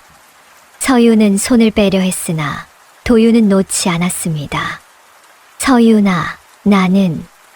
도윤이 말을 하려는 순간 밖에서 하인이 부르는 소리가 들렸습니다. 도련님, 손님이 찾아오셨습니다. 도윤은 아쉬움을 느끼며 서윤의 손을 놓았습니다. 서윤도 황급히 손을 거두었지요. 그날 밤 서윤은 자신의 방으로 돌아와 떨리는 손을 바라보았습니다. 도련님께서 무슨 말씀을 하시려던 것일까? 또 다른 날 밤이었습니다. 비가 내리는 날이었지요. 서윤은 평소처럼 사랑채로 왔습니다. 도련님, 오늘은 비가 많이 옵니다. 그렇구나. 옷이 젖지는 않았느냐? 도윤이 걱정스럽게 물었습니다. 서윤의 어깨가 조금 젖어 있었습니다. 괜찮습니다. 이리 오너라. 도윤은 자신의 두루마기를 벗어 서윤의 어깨에 걸쳐 주었습니다. 서윤은 깜짝 놀랐지요. 도련님, 이러시면 안 됩니다. 너를 보니 추워 보인다. 그냥 입고 있거라. 도윤의 두루마기에서는 도윤의 체온이 남아 있었습니다. 그리고 도윤의 냄새가 났지요. 서윤은 가슴이 두근거려 어쩔 줄 몰랐습니다. 그날 밤 장부를 정리하는 내내 서윤은 도윤의 두루마기를 입고 있었습니다. 도윤은 서윤이 자신의 옷을 입은 모습을 보며 묘한 기분을 느꼈습니다. 저 아이가 내 옷을 입고 있구나. 장부 정리가 끝난 뒤에도 두 사람은 자리에서 일어나지 않았습니다. 비가 그치지 않는구나. 도윤이 창밖을 바라보며 말했습니다. 예, 오늘은 밤새 올 것 같습니다. 그럼 여기서 자고 가는 것이 어떻겠느냐? 안채까지 가려면 비를 맞아야 할 텐데. 도윤의 말에 서윤은 얼굴이 빨개졌습니다. 아, 아닙니다. 괜찮습니다. 가겠습니다. 서윤은 황급히 일어났습니다. 도윤의 두루마기를 벗어 돌려주려 했지요. 아니다. 그냥 입고 가거라. 내일 돌려주어도 된다. 하지만 부탁이다. 비를 맞으면 아플 것이다. 도윤의 간곡한 부탁에 서윤은 고개를 끄덕였습니다. 감사합니다, 도련님. 서윤은 도윤의 두루마기를 입은 채 안채로 향했습니다. 도윤은 사랑채 처마 밑에 서서 서윤이 무사히 안채에 들어가는 것을 지켜보았지요. 그날 밤 서윤은 도윤의 두루마기를 입은 채 잠들었습니다. 도윤의 온기와 냄새가 자신을 감싸는 것 같았습니다. 도윤도 잠을 이루지 못했습니다. 서윤이가 내 옷을 입고 있구나. 저 아이도 나를 생각하고 있을까? 며칠 뒤였습니다. 도윤은 시전에서 돌아오는 길에 놀이개 하나를 샀습니다. 은으로 만든 놀이개에 작은 매화가 새겨진 것이었지요. 집에 돌아온 도윤은 저녁 장부 정리 시간에 서윤에게 놀이개를 내밀었습니다. 서윤아, 이것을 내게 주고 싶구나. 서윤은 놀이개를 보고 눈이 커졌습니다. 도련님, 이것은 내가 늘 고생하는데 작은 선물이다. 하지만 이런 귀한 것을 받아라. 내가 차고 있는 모습이 보고 싶구나. 도윤의 간절한 눈빛에 서윤은 놀이개를 받았습니다. 손이 떨렸지요. 감사합니다. 도련님, 내일부터 차고 다니겠다고 약속해라. 예, 그렇게 하겠습니다.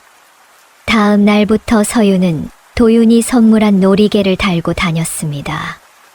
어느 날 저녁 친구가 도윤을 찾아왔습니다. 도윤아, 내 집에 있는 저 아가씨가 누구냐? 서윤을 말하는 것이냐? 그래, 참 아름답더구나. 혹시 내 아내냐? 아니다. 그저 함께 일하는 사람이다. 도윤은 그렇게 대답했으나 마음은 아팠습니다. 나는 서윤을 무엇이라 불러야 하는가? 하녀라고 하기엔 너무 소중하고 아내라고 하기엔 아직. 친구가 돌아간 뒤 도윤은 마당에 나와 달을 바라보았습니다. 서윤도 안채에서 같은 달을 보고 있었습니다. 두 사람은 같은 달을 보며 같은 사람을 그리워했습니다. 하지만 아직은 그 마음을 고백하지 못했지요. 밤마다 장부를 맞추며 나란히 앉는 시간. 그 시간이 두 사람에게는 하루 중 가장 행복한 시간이었습니다. 촛불 하나를 사이에 두고 마주 앉아 서로의 숨소리를 듣고 서로의 온기를 느끼는 시간. 어릴 적 온누이 같던 사이는 어느새 설명할 수 없는 마음으로 변해가고 있었습니다. 하지만 누구도 먼저 말하지 않았습니다. 두 사람은 그저 이 시간이 영원했으면 하고 바랄 뿐이었지요. 그 무렵 이씨 가문의 본가에는 어두운 그림자가 들이우고 있었습니다. 큰형 도현은 받은 전답과 포목 가게를 제대로 돌보지 않았습니다. 과거 공부에만 매달렸으나 번번이 낙방했고 이제는 술로 세월을 보냈지요. 아이고 도현나리, 올해 농사가 흉년이라 소작료를 받기 어렵습니다. 그래, 그럼 내년에 받으면 되지 않는가? 도현은 소작인들의 말만 믿고 제대로 확인하지 않았습니다. 소작인들은 도현의 무심함을 이용해 소작료를 제대로 내지 않았고 전답은 황폐해져 갔습니다. 포목 가게도 마찬가지였습니다. 도현날이 요즘 비단값이 올라 장사가 어렵습니다. 그래, 그럼 어쩔 수 없이 도현은 가게 일을 모두 주인장에게 맡겼습니다. 주인장은 이익을 속이고 돈을 빼돌렸지요. 도현은 장부를 살피지 않았으니 알 리가 없었습니다. 2년이 지나자 도현의 재산은 반으로 줄었습니다. 둘째 도진도 사정은 마찬가지였습니다. 송도의 약재 상단을 받았으나 약재에 대한 지식이 부족했습니다. 약재상들이 속이는 것도 몰랐고 장부를 맞추는 것에만 신경을 썼지요. 도진날이 이번에 들여온 인삼은 최상품입니다. 그래, 값은 얼마냐? 은전 100냥입니다. 도진은 장부에 100냥을 기록했습니다. 하지만 정작 그 인삼은 50냥짜리 중품이었습니다. 약재상은 차액을 챙기고 도진에게는 중품을 넘겼지요. 도진은 인삼을 최상품 값에 팔려 했으나 사는 이가 없었습니다. 결국 손해를 보고 팔아야 했습니다. 이상하구나. 장부는 맞는데 왜 돈이 줄어드는 것일까? 도진은 장부만 들여다보며 고개를 갸우뚱했습니다. 하지만 사람을 보지 못했으니 답을 찾을 수 없었지요. 2년이 지나자 도진의 재산도 반으로 줄었습니다. 형들은 서로 만나 한탄했습니다. 형님, 요즘 장사가 어렵습니다. 나도 마찬가지네. 아버지 때는 이렇지 않았는데, 아버지께서 살아계셨을 때는 모든 일이 잘 풀렸지 않습니까? 그러게 말일세. 우리가 뭘 잘못한 것일까? 두 형제는 한참을 생각했습니다. 하지만 답을 찾지 못했지요. 그때 도진이 문득 말했습니다. 형님, 혹시 막내 소식을 들으셨습니까? 도윤이? 아니, 듣지 못했네. 왜? 들리는 소문에 도윤이가 한지 장사로 제법 돈을 번다고 하더군요. 뭐라고? 그 하녀 하나와 당나무 껍질만 받았던 녀석이. 예. 지금은 서원과 관청에도 한지를 납품한다고 합니다. 도현은 믿을 수 없다는 표정을 지었습니다. 그럴 리가. 당나무 껍질로 무엇을 할 수 있단 말인가? 저도 처음엔 믿지 않았습니다. 하지만 한양장안의 소문이 퍼졌습니다. 도윤 상단의 한지가 좋다고 말입니다. 도현은 입술을 깨물었습니다. 막내가 우리보다 잘 되었단 말인가? 그날 밤 도현은 잠을 이루지 못했습니다. 아버지가 도윤에게 하녀와 당나무 껍질을 준 이유를 이제야 이해할 것 같았습니다. 아버님은 도윤에게 가장 큰 것을 주셨던 것인가? 하지만 이미 늦었습니다. 도현과 도진은 받은 재산을 탕진했고 곁에는 아첨꾼만 남았습니다. 몇 달 뒤 도현은 전답 일부를 팔아야 했습니다. 빚을 갚기 위해서였지요. 도진도 약재 상단의 절반을 남에게 넘겨야 했습니다. 이를 어쩐다. 우리가 이 지경이 되다니.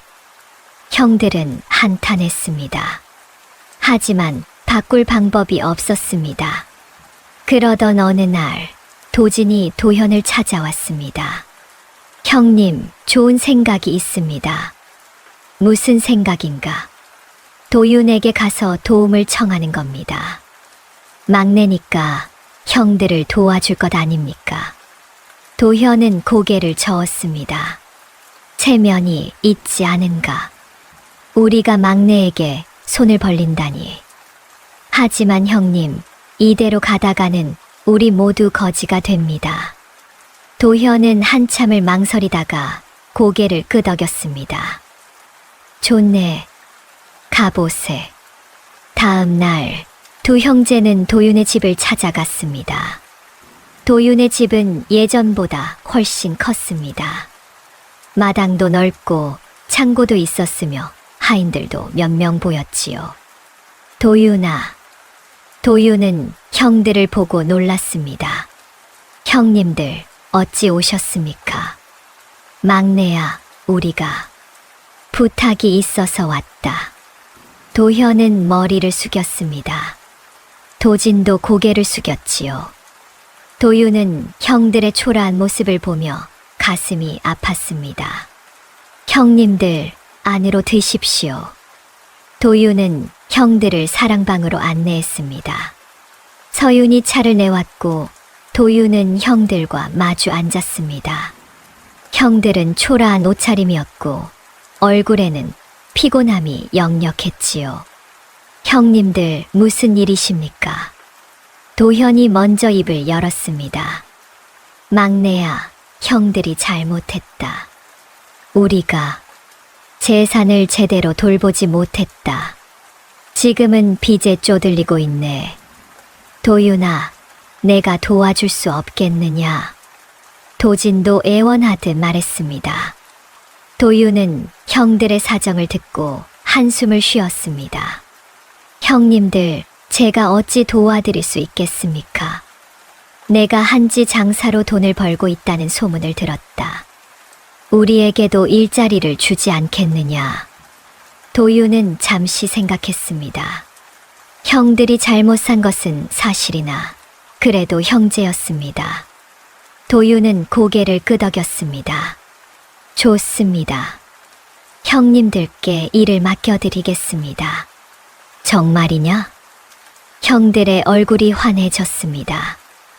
다만 도윤은 진지하게 말했습니다. 형님들께서는 제 말을 따르셔야 합니다. 장사는 신뢰가 가장 중요합니다. 함부로 하시면 안 됩니다. 알았다, 알았어. 내 말을 따르마. 형님, 우리를 믿게. 형들은 약속했습니다. 도윤은 형들에게 각자 일을 맡겼습니다. 도현에게는 한양시전과의 거래를 맡겼고 도진에게는 장부 정리를 맡겼습니다. 형들이 가진 경험을 살릴 수 있는 일이었지요. 처음 며칠은 괜찮았습니다. 도현은 성실하게 시전을 돌아다니며 한지를 팔았고 도진은 꼼꼼하게 장부를 정리했습니다. 도윤은 안심했지요. 하지만 한 달이 지나자 형들은 조급해지기 시작했습니다. 도윤아, 우리가 일한 지 한 달이 넘었는데 돈은 언제 받느냐? 형님, 아직은 때가 아닙니다. 이번 달 장사가 끝나면 정산해 드리겠습니다. 그럼 얼마나 받을 수 있느냐? 형님들께는 은전 10냥씩 드리겠습니다. 뭐, 고작 10냥. 도현이 소리쳤습니다. 도진도 불만스러운 표정을 지었지요. 도윤아, 우리는 내 형들이다. 고작 10냥을 준다는 게 말이 되느냐? 형님들 장사는 이익이 나야 나눌 수 있습니다. 지금은 내가 돈을 많이 버는 것을 우리가 다 안다. 형들을 무시하는 것이냐? 도윤은 난처했습니다. 형들에게 더 많은 돈을 줄 수도 있었으나 그렇게 하면 형들은 일하지 않고 돈만 바라게 될 것입니다. 형님들 조금만 기다려 주십시오. 장사가 더 커지면 기다리고 기다렸다. 이제 지쳤다. 도현은 화를 내며 자리를 박차고 일어났습니다. 도진도 함께 나갔지요. 그날 밤 형들은 근처 주막에서 술을 마셨습니다. 형님, 도윤이가 우리를 무시합니다. 그러게 말일세. 막내 주제의 형들에게 고작 10냥을 준다니. 우리가 일한 것을 생각하면 은전 50냥은 받아야 하지 않습니까? 두 사람은 술에 취해 불평을 늘어놓았습니다. 그때 옆자리에 앉아있던 사내가 말을 걸었습니다. 두 분께서 도윤 상단에서 일하십니까? 그렇네만 자네는 누군가? 저는 한양시전에서 장사하는 사람입니다.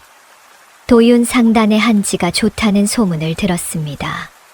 사내는 간사한 미소를 지었습니다. 혹시 두 분께서 한지를 직접 구할 수 있습니까? 제가 좋은 값에 사겠습니다. 도현과 도진은 눈빛을 교환했습니다. 우리가 한지를 팔 수 있다는 말인가? 물론입니다. 도윤 상단의 한지라면 제가 은전 30냥에 사겠습니다.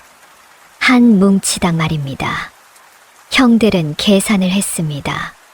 한 뭉치에 30냥이면 몇 뭉치만 팔아도 큰 돈이었습니다. 하지만 우리가 함부로 한지를 가져갈 수는 없지 않은가. 그렇다면 검수전의 한지는 어떻습니까? 아직 도윤 나리께 보고하지 않은 한지 말입니다. 사내의 말에 형들은 흔들렸습니다. 도윤은 박 장인에게서 한지를 받아오면 먼저 서윤이 검수를 했습니다. 서윤이 확인한 뒤에야 창고에 넣고 장부에 기록했지요. 만약 검수 전에 한지를 빼돌린다면 도윤은 모를 것입니다. 형님, 어찌 생각하십니까? 도진이 도현에게 속삭였습니다. 도현은 잠시 망설였습니다. 이것은 잘못된 일이다. 하지만 빚에 쪼들리는 처지였고 도윤이 형들을 무시한다는 생각이 들었습니다. 좋다. 해보세. 도현이 결정했습니다. 며칠 뒤 도윤이 안동으로 당나무를 구하러 간 사이 형들은 움직였습니다. 박창인이 완성한 한지 5뭉치를 검수전에 몰래 빼냈습니다. 그리고 그 사내에게 넘겼지요. 사내는 약속대로 은전 150냥을 주었습니다. 이것으로 우리 빚을 갚을 수 있겠구만. 그렇습니다, 형님. 도윤이는 모를 것입니다. 형들은 기뻐했습니다. 하지만 그들은 몰랐습니다. 서윤이 이미 눈치를 챘다는 것을 말이지요. 도윤이 안동에서 돌아온 날, 서윤이 심각한 얼굴로 기다리고 있었습니다. 도련님, 큰일입니다. 무슨 일이냐, 서윤아. 한지가 5뭉치가 사라졌습니다. 도윤은 깜짝 놀랐습니다. 사라졌다니, 그게 무슨 말이냐. 박창인께서 완성하신 한지가 10뭉치였습니다. 하지만 창고에는 5뭉치만 있습니다. 도윤은 급히 창고로 달려갔습니다. 과연 한지는 5뭉치뿐이었지요. 이럴 수가. 누가 가져간 것이냐. 서윤은 조심스럽게 말했습니다. 도련님, 형님들께서 검수 전에 한지를 가져가신 것 같습니다. 형님들이? 도윤은 믿을 수 없었습니다. 하지만 서윤의 눈빛은 확신에 차 있었지요. 도윤은 형들을 불렀습니다. 형님들, 한지가 사라졌습니다. 혹시 아시는 바가 있습니까? 도현과 도진은 시선을 피했습니다. 우리가 뭘 알겠느냐? 형님들, 솔직히 말씀해 주십시오. 도윤이 다그치자 도진이 참지 못하고 털어놓았습니다. 그래, 우리가 가져갔다. 하지만 우리도 먹고 살아야 하지 않느냐? 형님, 어찌 그러실 수가 있습니까? 검수도 하지 않은 한지를. 검수, 그게 뭐가 중요하냐? 어차피 박창인이 만든 한지 아니냐? 도현도 변명했습니다. 막내야, 우리는 내 형들이다. 형들이 급하니 좀 가져간 것뿐이다. 도윤은 가슴이 철렁 내려앉았습니다. 형님들, 그 한지를 어디에 팔았습니까? 한양시전의 어느 상인에게 팔았다. 누구입니까? 그건 이름을 모른다. 도윤은 급히 한양시전으로 달려갔습니다. 하지만 이미 늦었습니다. 사흘 뒤 성균관에서 사람이 찾아왔습니다. 도윤 상단의 주인이 누구냐? 소인입니다. 자네가 납품한 한지에 문제가 있다. 무슨 문제입니까? 사람은 찢어진 한지를 내보였습니다. 이 종이는 인쇄 중에 찢어졌다. 책을 만들다가 여러 장이 망가졌네.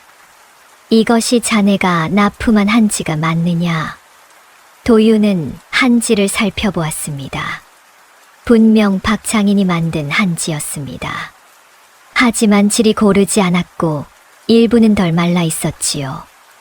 이것은 검수하지 않은 한지다. 도윤은 깨달았습니다. 형들이 빼돌린 한지가 성균관에 납품된 것입니다.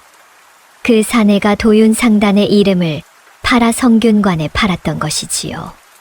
송구합니다. 제가 책임지겠습니다. 책임? 이미 책 인쇄가 망가졌다.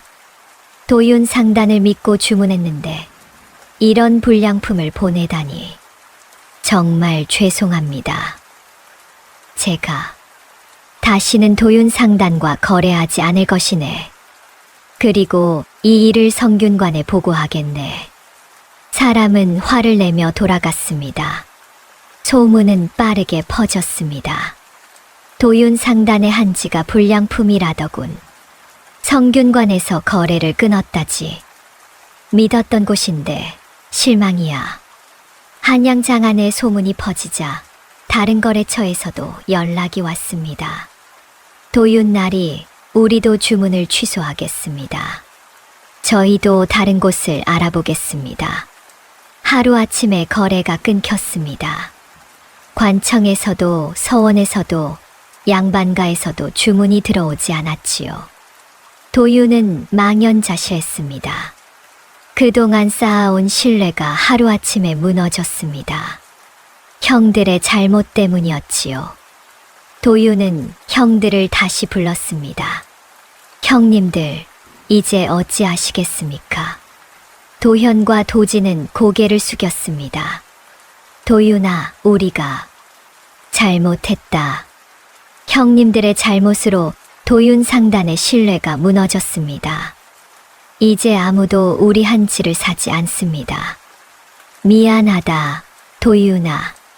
하지만 미안하다는 말로는 이미 무너진 신뢰를 되돌릴 수 없었습니다. 도윤은 모든 책임을 스스로 떠안기로 했습니다. 도윤은 성균관을 찾아가 머리를 조아렸습니다. 소인의 잘못입니다. 검수를 제대로 하지 못했습니다. 늦었네. 이미 신뢰는 잃었네. 도윤은 관청과 서원을 찾아다니며 사과했습니다. 하지만 돌아오는 것은 차가운 눈빛뿐이었지요. 집으로 돌아온 도윤은 마당에 주저앉았습니다. 내가 모든 것을 잃었구나. 서윤이 다가와 도윤의 곁에 앉았습니다. 도련님, 아직 끝이 아닙니다. 서윤아, 모든 것이 끝났다. 신뢰를 잃었으니 이제 아무도 우리를 믿지 않을 것이다. 도련님, 서윤은 도윤의 손을 잡았습니다. 차가운 손이었지요. 신뢰는 한 번에 무너지지만 다시 쌓을 수 있습니다. 시간이 걸리더라도 말입니다. 도윤은 서윤을 바라보았습니다. 서윤의 눈빛은 여전히 또렷했습니다. 너는 나를 믿느냐? 예, 도련님. 소녀는 도련님을 믿습니다. 도윤은 서윤의 손을 꼭 잡았습니다. 따뜻함이 전해졌지요. 나는 아직 서윤이 있다. 도윤은 다시 일어섰습니다. 비록 모든 것을 잃었으나 서윤이 곁에 있었습니다. 그날 밤 도윤은 결심했습니다. 다시 시작하겠다고. 신뢰를 되찾겠다고 말이지요. 모든 것이 흔들린 밤이었습니다. 도윤은 사랑방에 홀로 앉아 있었습니다. 촛불 하나만이 어둠을 밝히고 있었지요. 형들은 이미 떠났습니다. 자신들의 잘못을 인정하고 한양을 떠나겠다며 떠났습니다. 도윤은 지난 시간들을 떠올렸습니다. 아버지가 자신에게 남긴 것, 하녀 서윤과 당나무 껍질 몇 짐. 처음에는 아무것도 아닌 것처럼 보였습니다. 하지만 이제는 알았습니다. 아버지가 무엇을 주셨는지를 말이지요. 도련님, 문 밖에서 서윤의 목소리가 들렸습니다. 들어오거라. 서윤이 차를 들고 들어왔습니다. 조용히 도윤 앞에 차를 놓고 앉았지요. 도련님, 차를 드십시오. 고맙다, 서윤아. 도윤은 차를 마셨습니다. 따뜻한 차가 목을 타고 내려갔습니다. 하지만 가슴 속 답답함은 가시지 않았지요. 서윤아. 예, 도련님. 나는 모든 것을 잃었구나. 신뢰도 거래처도 모두. 아닙니다, 도련님. 서윤은 도윤을 바라보았습니다. 도련님께서는 가장 중요한 것을 잃지 않으셨습니다. 가장 중요한 것? 예, 정직함입니다. 도련님께서는 형님들의 잘못을 숨기지 않으시고 모든 책임을 지셨습니다. 그것이 진정한 상인의 도리입니다. 도윤은 서윤의 말을 듣고 눈물이 날 것 같았습니다. 서윤아, 너는 왜 나를 떠나지 않느냐?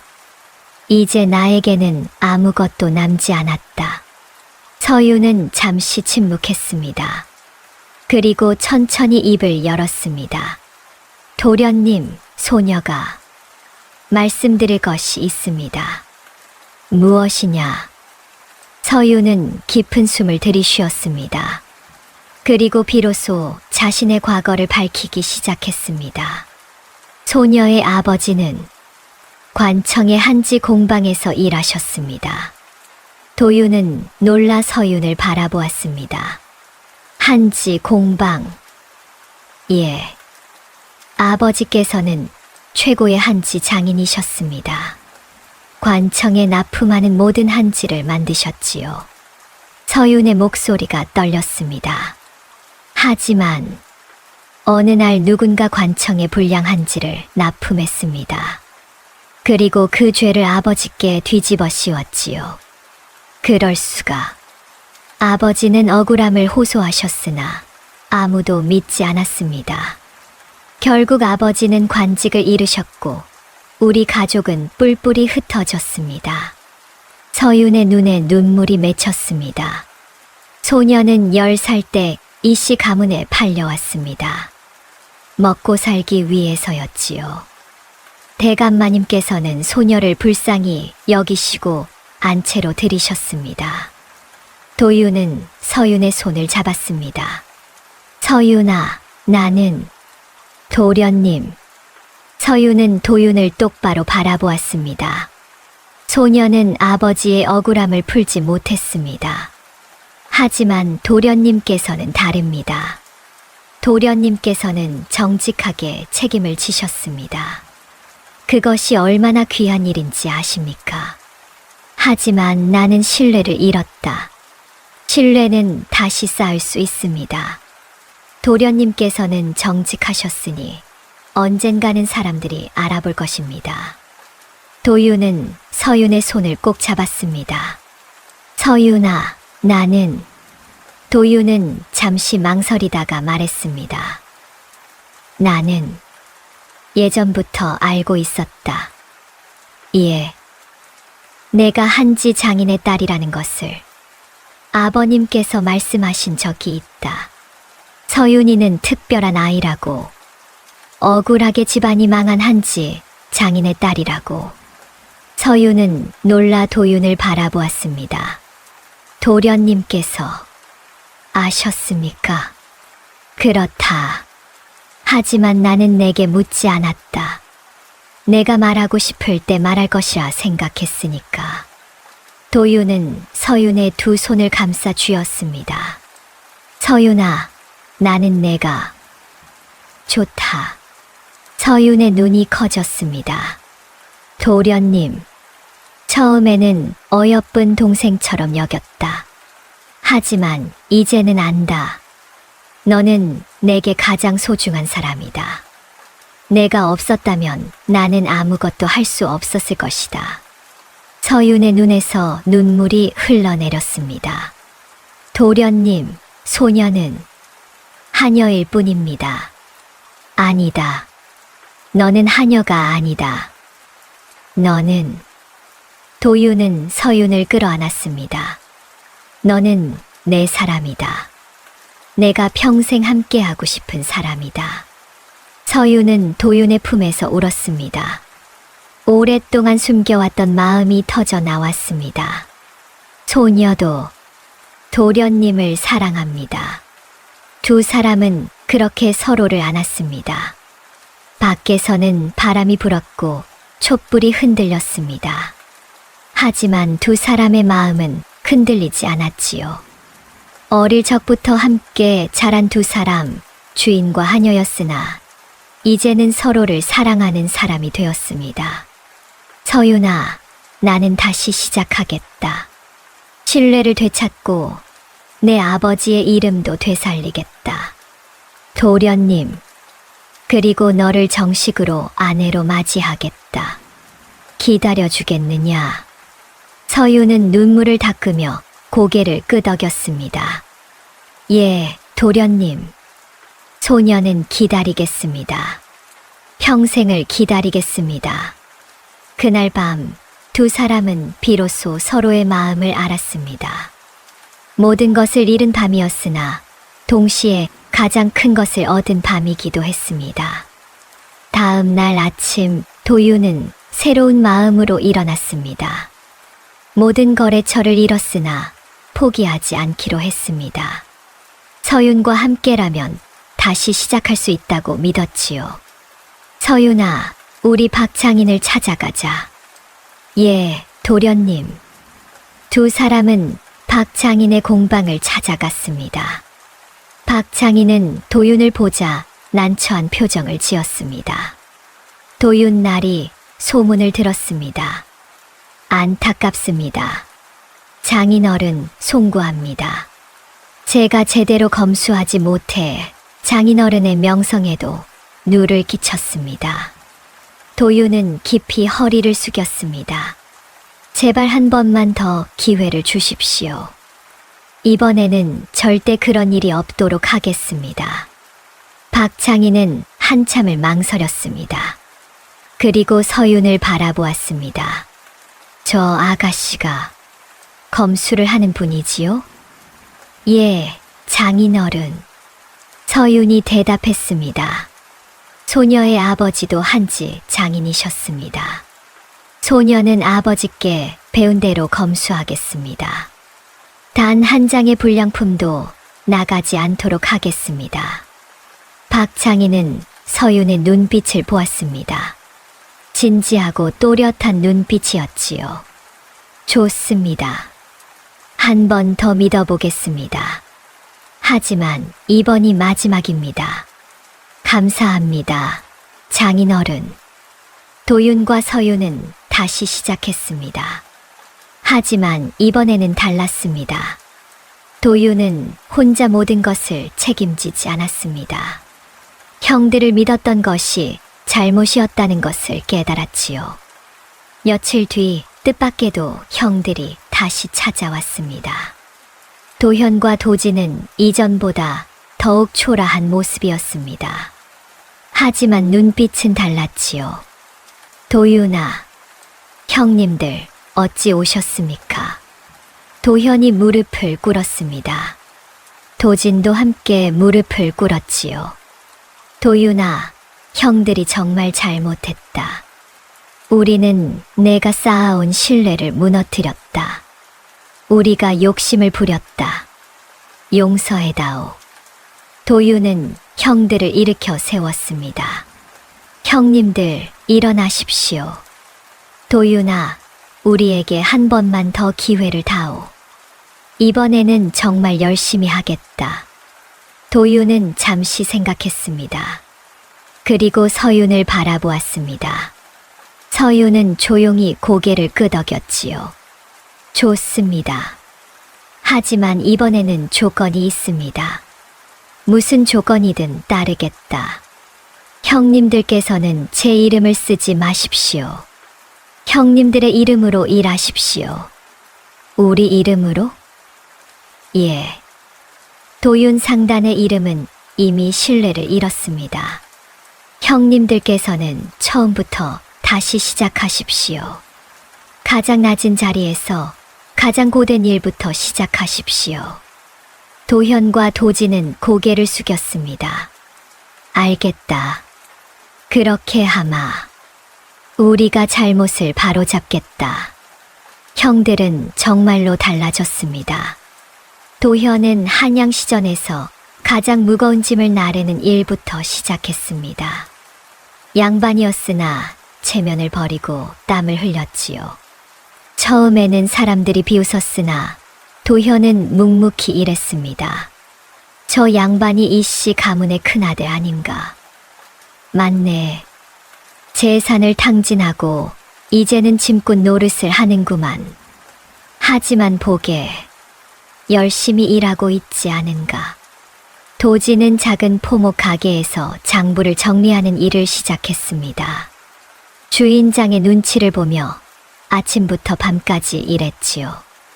도진 날이 수고가 많으시오. 아닙니다. 제가 배우는 중입니다. 도지는 이제 장부만 보지 않았습니다.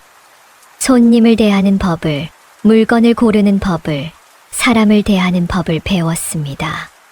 석 달이 지나자 형들은 조금씩 인정받기 시작했습니다.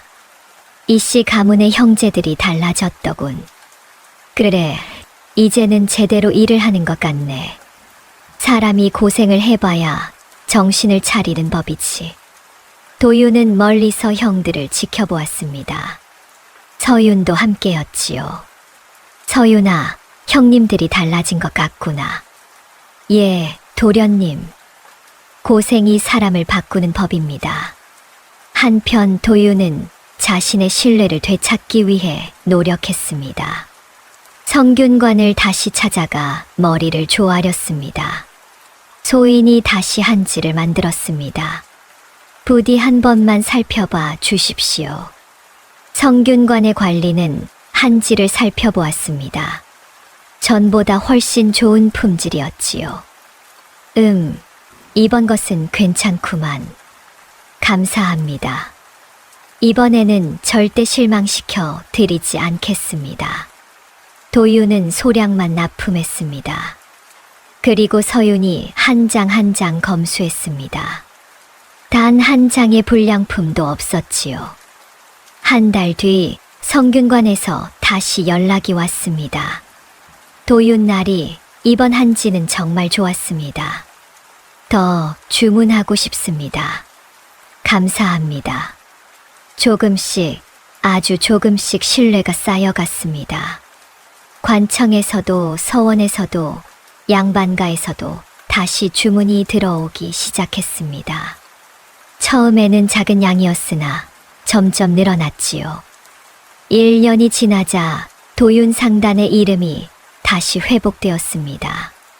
도윤 상단의 한지가 예전보다 더 좋아졌다더군. 그래, 이제는 정말 믿을 만하네.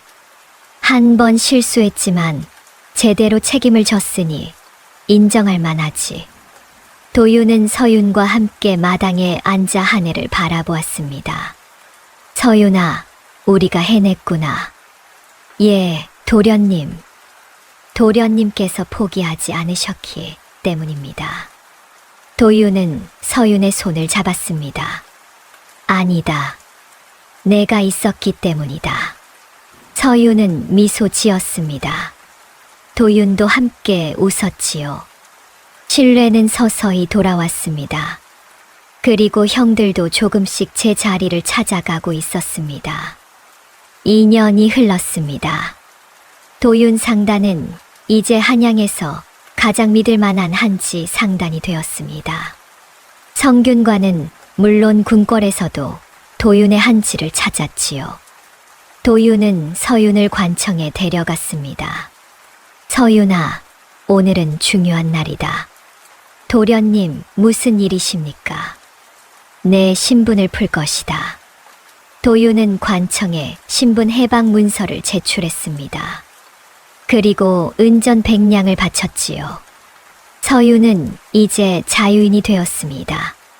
서윤아, 이제 너는 하녀가 아니다. 서윤은 눈물을 흘렸습니다. 도련님. 그리고 도윤은 무릎을 꿇었습니다. 내 아내가 되어주겠느냐? 서윤은 고개를 끄덕였습니다. 말은 나오지 않았으나 눈물이 대신 대답했지요. 한 달 뒤 도윤과 서윤은 혼인을 올렸습니다. 작은 혼례였으나 진심이 담긴 혼례였습니다. 박장인이 찾아왔고 도윤과 거래하는 상인들이 찾아왔으며 형들도 함께했지요. 도윤아, 축하한다. 막내야, 내가 정말 훌륭한 사람을 아내로 맞이했구나. 형들은 진심으로 축하해 주었습니다.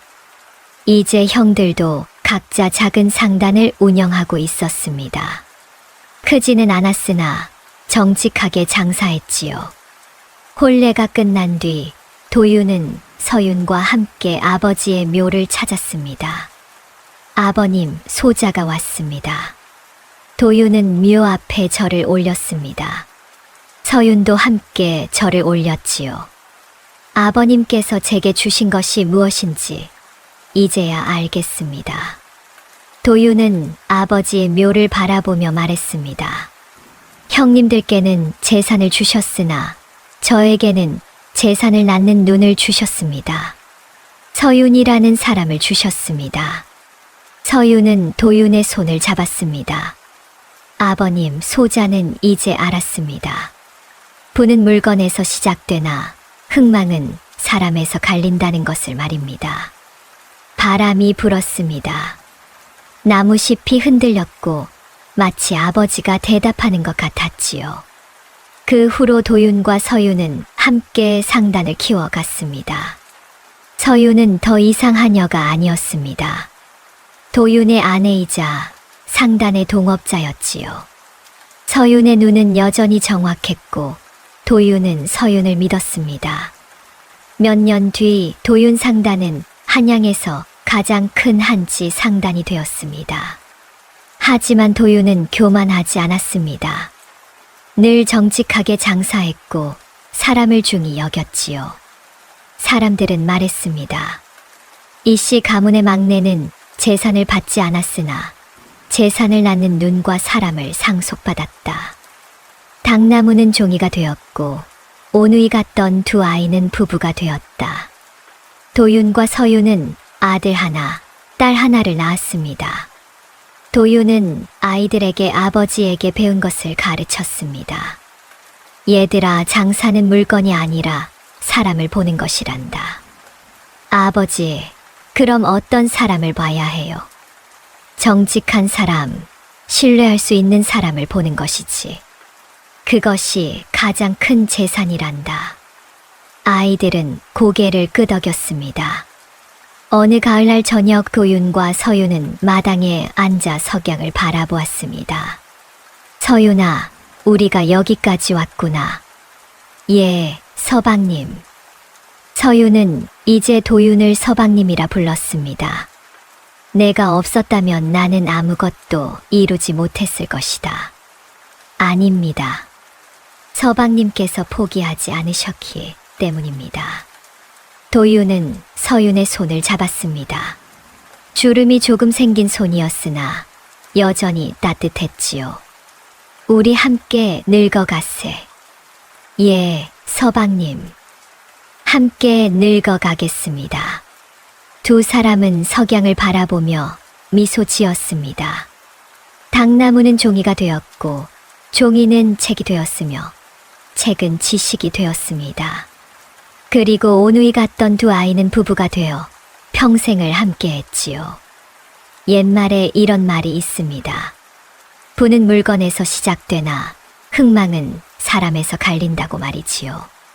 이씨 가문의 이야기는 이것을 증명했습니다. 가장 큰 재산은 금도, 은도, 전답도 아니었습니다. 바로 믿을 수 있는 사람, 함께할 수 있는 사람이었던 것입니다. 도윤은 하녀 하나와 당나무 껍질 몇 짐을 받았으나 실은 가장 큰 것을 상속받았습니다. 사람을 보는 눈과 신뢰를 쌓는 법과 그리고 평생의 동반자를 받았던 것이지요. 이것이 이씨 가문 막내 도윤과 서윤의 이야기입니다. 다음 영상을 빠르게 만나보시려면 좋아요와 구독을 눌러주세요. 그럼 더 재미있는 영상으로 찾아뵙겠습니다. 모두 행복한 하루 보내세요. 감사합니다.